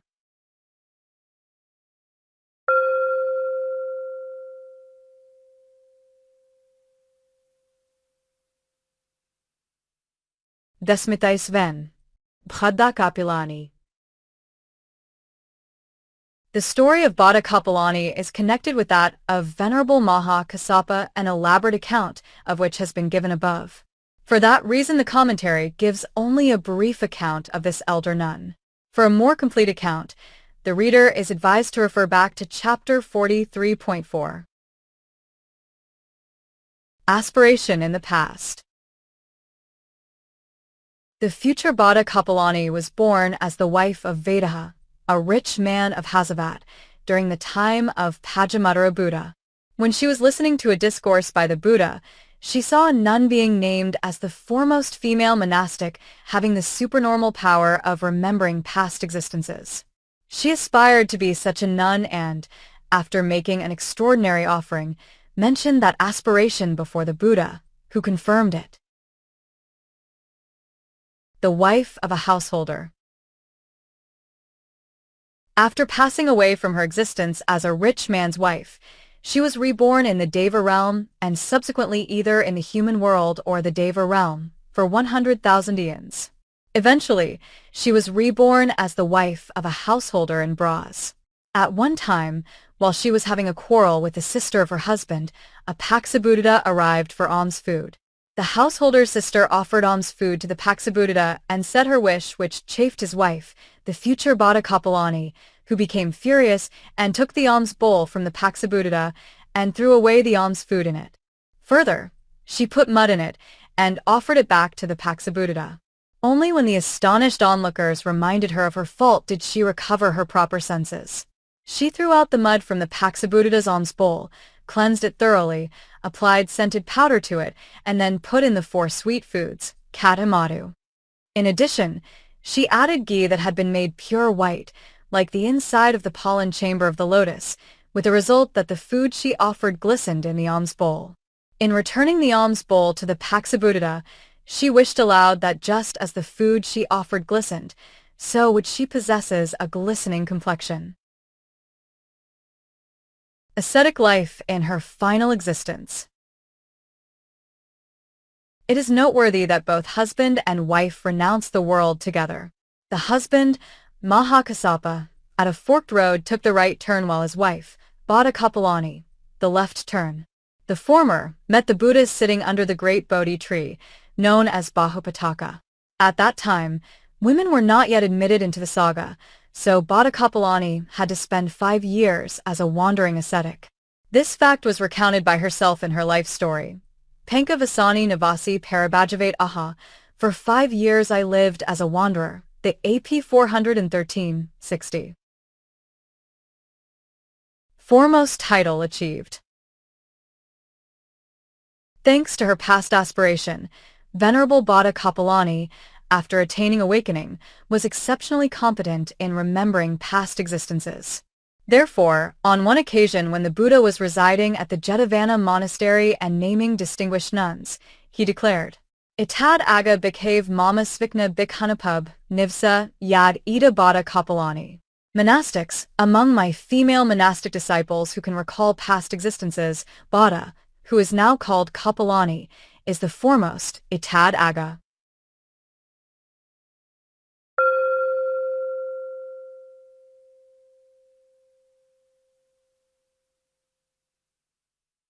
Venerable Bhaddā Kāpilānī. As the Myanmar saying goes, masses of water follow the tide, so it is also with the story of Bhaddā Kāpilānī, who is also known as Yasodhara, whose story is inseparably linked with that of the Buddha. The commentary therefore treats her story only in a brief manner. We do likewise in this book. Aspiration in the past. The future Bhaddā Kāpilānī was reborn into a worthy family in the city of Hasavat during the time of Buddha Pajāpatī.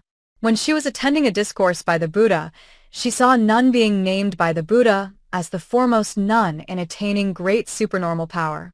She aspired to that attainment. After making an extraordinary offering to the Buddha, she made her aspiration in front of him and received confirmation. Ascetic life in her final existence. The future Bhaddā Kāpilānī was reborn only in the Deva realm or the human realm for 100,000 eons.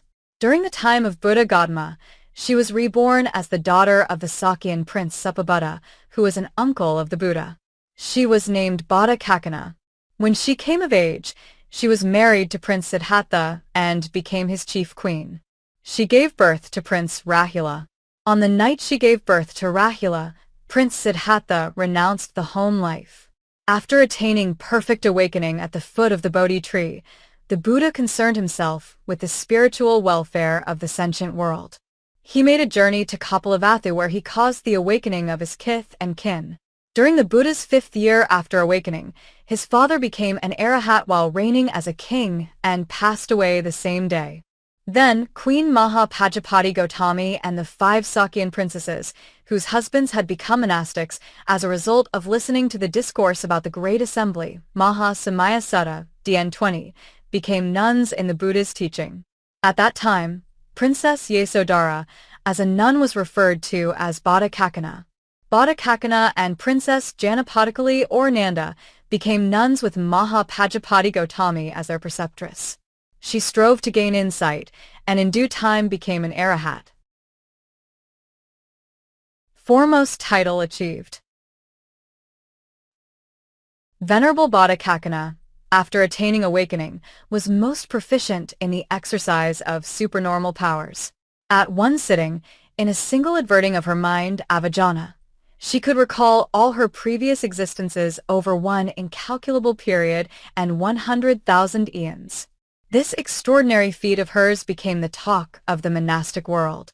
With efference to that wide reputation, the Buddha, in naming distinguished nuns in a congregation in Jetavana Monastery, declared, Itad aga bhikkhav mama svikna bhikkhanamabhyapatna yad ida badakakana. Monastics, among my female monastic disciples who are endowed with great supernormal powers, Paṭācārā is the foremost, Itad aga. Note that there are only 4 outstanding disciples of the Buddha who are endowed with such great supernormal powers. They have exceptional powers to recall past lives over one incalculable period and 100,000 eons, whereas other disciples can recall their past lives over 100,000 eons only. The 4 such exceptional disciples were Venerable Sariputta, then Mahā, Venerable Bakula, and Venerable Bhaddā Kāpilānī. The original name of the nun was Bhaddā Kāpilānī, but on account of her golden complexion, she was also known as Bhaddā Kuṇḍalakesā.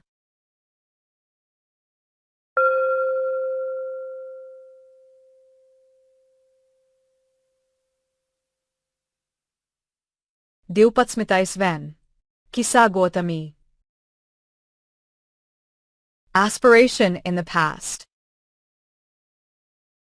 The future Kisa Gotamī was reborn into an unknown family in the city of Hasavat during the time of Buddha Pajāpatī.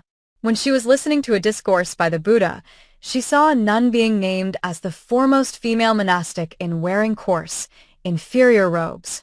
She aspired to be like that nun. After making an extraordinary offering, she expressed that wish before the Buddha. The Buddha predicted that her aspiration would be fulfilled during the time of Buddha Gotamī, a daughter of King Kiki. The future Kisa Gotamī was reborn in the fortunate destinations and never into lower worlds for a period of 100,000 eons. During the time of Buddha Kassapa in the present aeon, which was graced by 5 Buddhas, she was reborn as the 5th daughter of King Kiki of Braz. She was named Dhamma. For the whole of her lifespan of 20,000 years, she led a life of purity, observing the 10 precepts. Ascetic life in her final existence. Princess Dhamma was reborn in the Tvetisa realm. In her last existence, she was born into a rich man's family whose fortunes had dwindled and was in a state of poverty. Her original name was Gotamī, but due to her lean and emaciated body she was called Kisa Gotamī, Gotamī the lean one.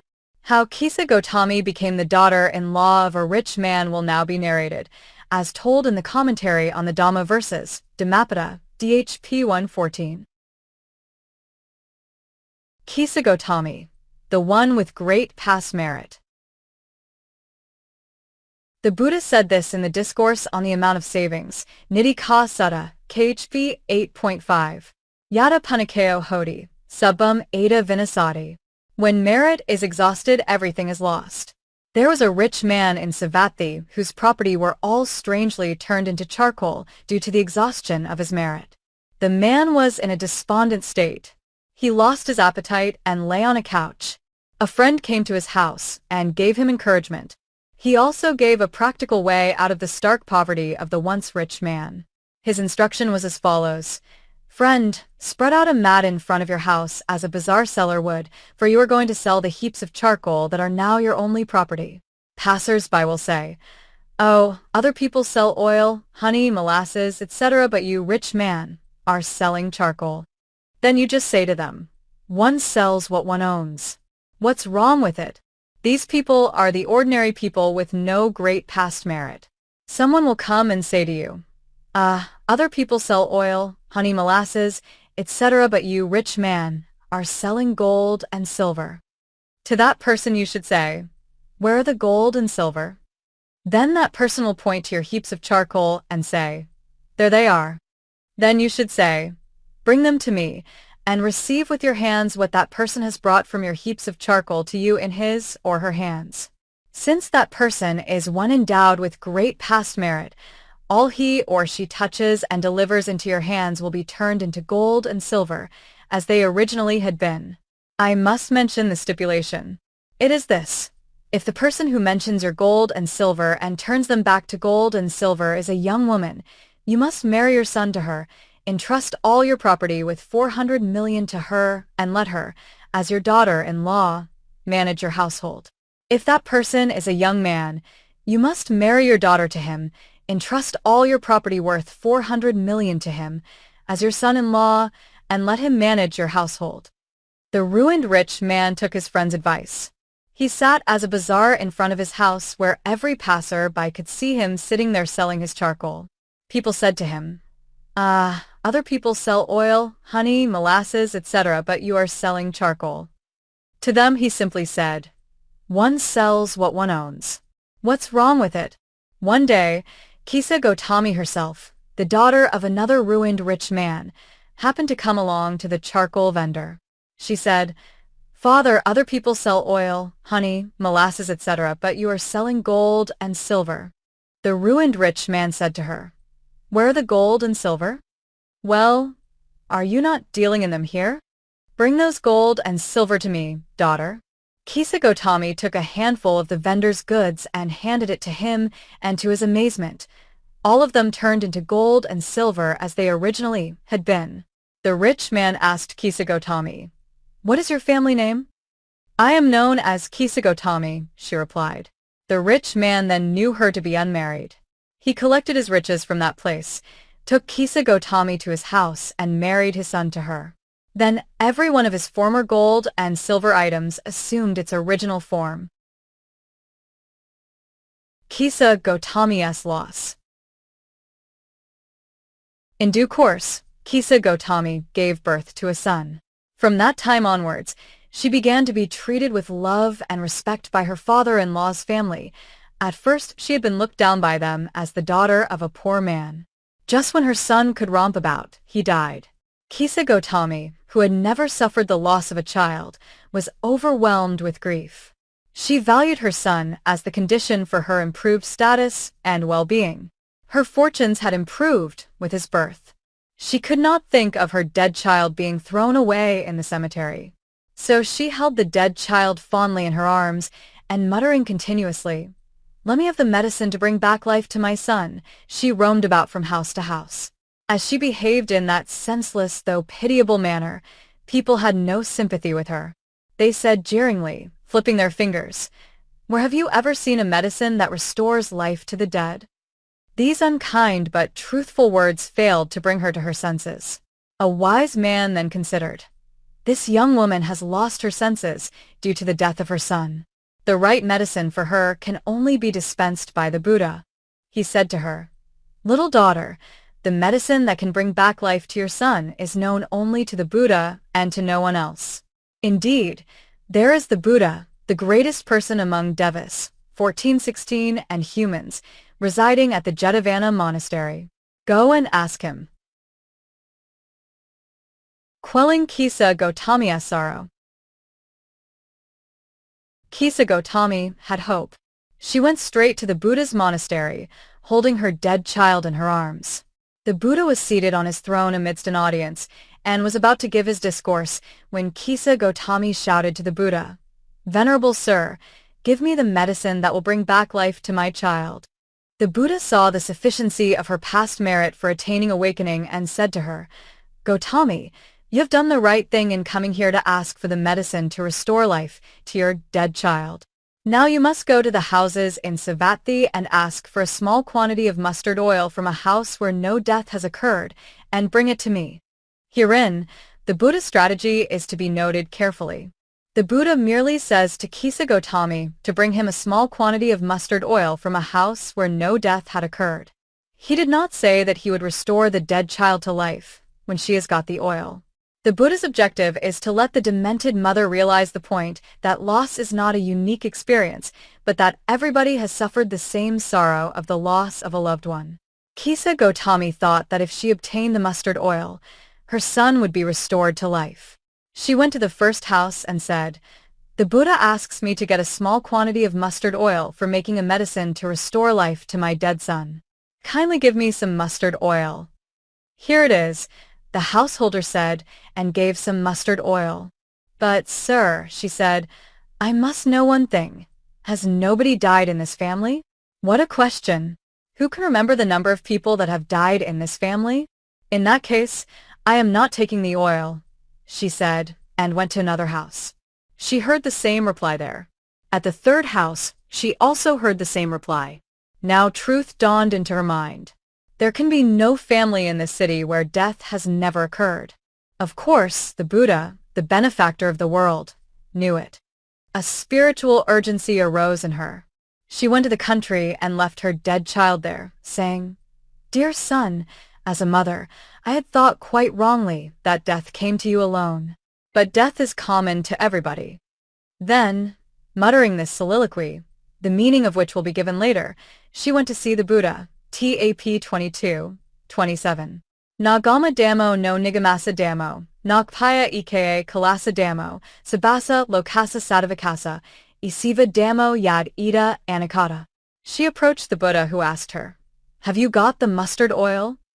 "I have no need for mustard oil, venerable sir. Only give me firm ground to stand upon, let me gain a foothold." The Buddha spoke this verse to her, DHP 287. Gotamī, one who is intoxicated with children and wealth and is attached to possessions, old and new, is carried away by death, just as a sleeping village is swept away by a huge flood. At the end of the discourse, Kisa Gotamī was established in the fruition of stream entry knowledge. In the life story of Kisa Gotamī, when she came back from her search for the mustard oil, the Buddha spoke to her in two verses, TAP 22:26-27, PTS 2.566. Gotamī, even if one were to live 100 years without perceiving with insight the arising and perishing of mind and body, yet more worthwhile indeed is a single day's life of one who perceives the arising and perishing of mind and body. Gotamī, the impermanence of all conditioned things is not a peculiar phenomenon confined to any village, town, or family, but an inescapable fact that concerns all sentient beings including humans, devas, and brahmas. After hearing these two verses, Kisa Gotamī attained stream entry. Having been established in stream entry, Sotāpati Phala, Kisa Gotamī requested the Buddha to be allowed to become a nun. The Buddha consented. Kisa Gotamī left the Buddha after going 3 rounds around him with him on her right. She went to the nunnery and was admitted into the Sangha of female monastics. Then she was known as Venerable Kisa Gotamī. Attainment of awakening. Venerable Kisa Gotamī worked diligently to gain insight. One day, it was her turn to look after lighting in and around the assembly hall. While watching a flame in a lamp, she had the perception of the flame as a series of rising and vanishings. Then she saw that all living beings are coming and going, that is, they are born only to die, and that only those who attain nibbana do not come under this process of arising and falling. The thoughts that were occurring in Kisa Gotamī's mind came to the notice of the Buddha, who was sitting in his private chamber at the Jetavana monastery, and he sent his Buddha radiance to her, making her see him sitting in front of her, and said, "Gotamī, your thinking is right. All living beings rise and fall, just as the series of flames do. Only those who attain nibbana do not come under this process of arising and falling. It is a living in vain for those who may live 100 years without realizing nibbana through path knowledge and its fruition." He made this point further in the following verse, DHP 113. Gotamī, even if one were to live 100 years without perceiving through path knowledge the deathless nibbana, yet more worthwhile indeed is a single day's life of one who perceives through path knowledge the deathless nibbana. At the end of the discourse, Venerable Kisa Gotamī became an arahat, having extinguished all mental intoxicants.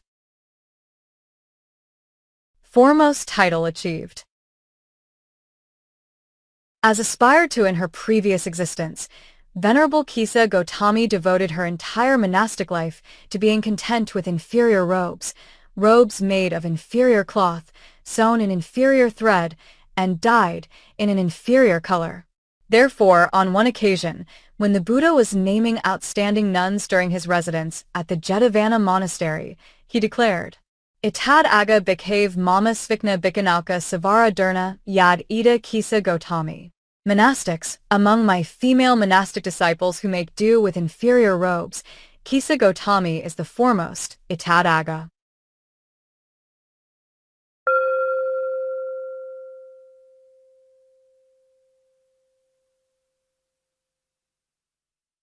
13 ven. Sigala Kamato. What follows is a synthesis of the account of Sakulā Khemā in the commentary on the collection of the numerical discourses, Agutara Nikaya, and her life story in the traditions, Apadana, TAP 34. Aspiration in the past. The future Sakulā Khemā was born as the daughter of a court official during the time of Buddha Pajāpatī. She went to the Buddha's monastery, and after listening to his doctrine she became a nun and flawlessly observed the morality consisting in the 4 kinds of purification. She had an exceptional devotion to the 3 treasures, was very keen to listen to the doctrine, and had an ardent desire to see the Buddha, just like Venerable Vakali had. One day, she saw a nun being named by the Buddha as the foremost female monastic in faith, Soṇā. She aspired to be like that foremost nun and redoubled her effort in the practice of the threefold training. The Buddha gave a discourse to her in 3 verses beginning with Yasa Soṇā Tathagate, which in essence says, TAP 34, 79, PTS 2.603. One who has faith in the 3 treasures, morality and right view is not called a poor person, and so a wise person should cultivate devotion to the Buddha, morality, faith in the Dhamma and the Sangha, and perception or insight that enables one to see the Dhamma. On hearing the discourse, the young nun was greatly encouraged and asked the Buddha if her aspiration would come true. Buddha Pajāpatī predicted that her aspiration would be fulfilled during the time of Buddha Gotamī. She was elated by the prediction and served the Buddha respectfully by living up to the Buddha's teaching. It should be noted that putting effort into the right practice of the Dhamma with devotion or loving thoughts about the Buddha itself amounts to serving or attending on the Buddha. Ascetic life in her final existence. The future Sakulā Khemā was reborn in the fortunate destinations for 100,000 eons. Then, during the time of Buddha Gotamī, she was reborn as the daughter of a rich man in Rajagaha. When she came of age, she was married to a son of another rich man of the same clan and went to live in her husband's residence. She gave birth to a child named Sakulā, and so she acquired the name Sakulā Khemā, Sakulā's mother. Her son, Sakulā, had a wrong view. He worshipped the 8 directions daily. One day, as the Buddha was entering the city for alms food, he saw the young Sakulā turning to the 8 directions in the act of worshipping. The Buddha stood on the wayside and gave a discourse to the young boy, Sigla Sutta, DN 31. On that occasion, 2 billion listeners, both men and women, realized the 4 truths. Sakulā Khemā attained stream entry knowledge and joined the Sangha of female monastics. Since then, she came to be called Venerable Sakulā Khemā. Due to her past aspiration, since she became a nun, her faculty of faith was exceptionally strong. Wherever she visited the Buddha's monastery to listen to the sermons, she could not turn her gaze away from the glorious person of the Buddha. The Buddha, knowing her intense devotion to him, gave discourses to her that tended to enhance her conviction. With faith as her stepping stone or springboard, she meditated on insight and became an arahat, who attains awakening with conviction as the dominant factor. Foremost title achieved. On one occasion, when the Buddha was residing at the Jetavana monastery and naming distinguished nuns according to their merits, he declared, Itad aga bikhave mama svikna bikhanasad Dhammadinnā yad ida siglaka matu. Monastics, among my female monastic disciples who have strong conviction, Sakulā Khemā is the foremost, Itad aga.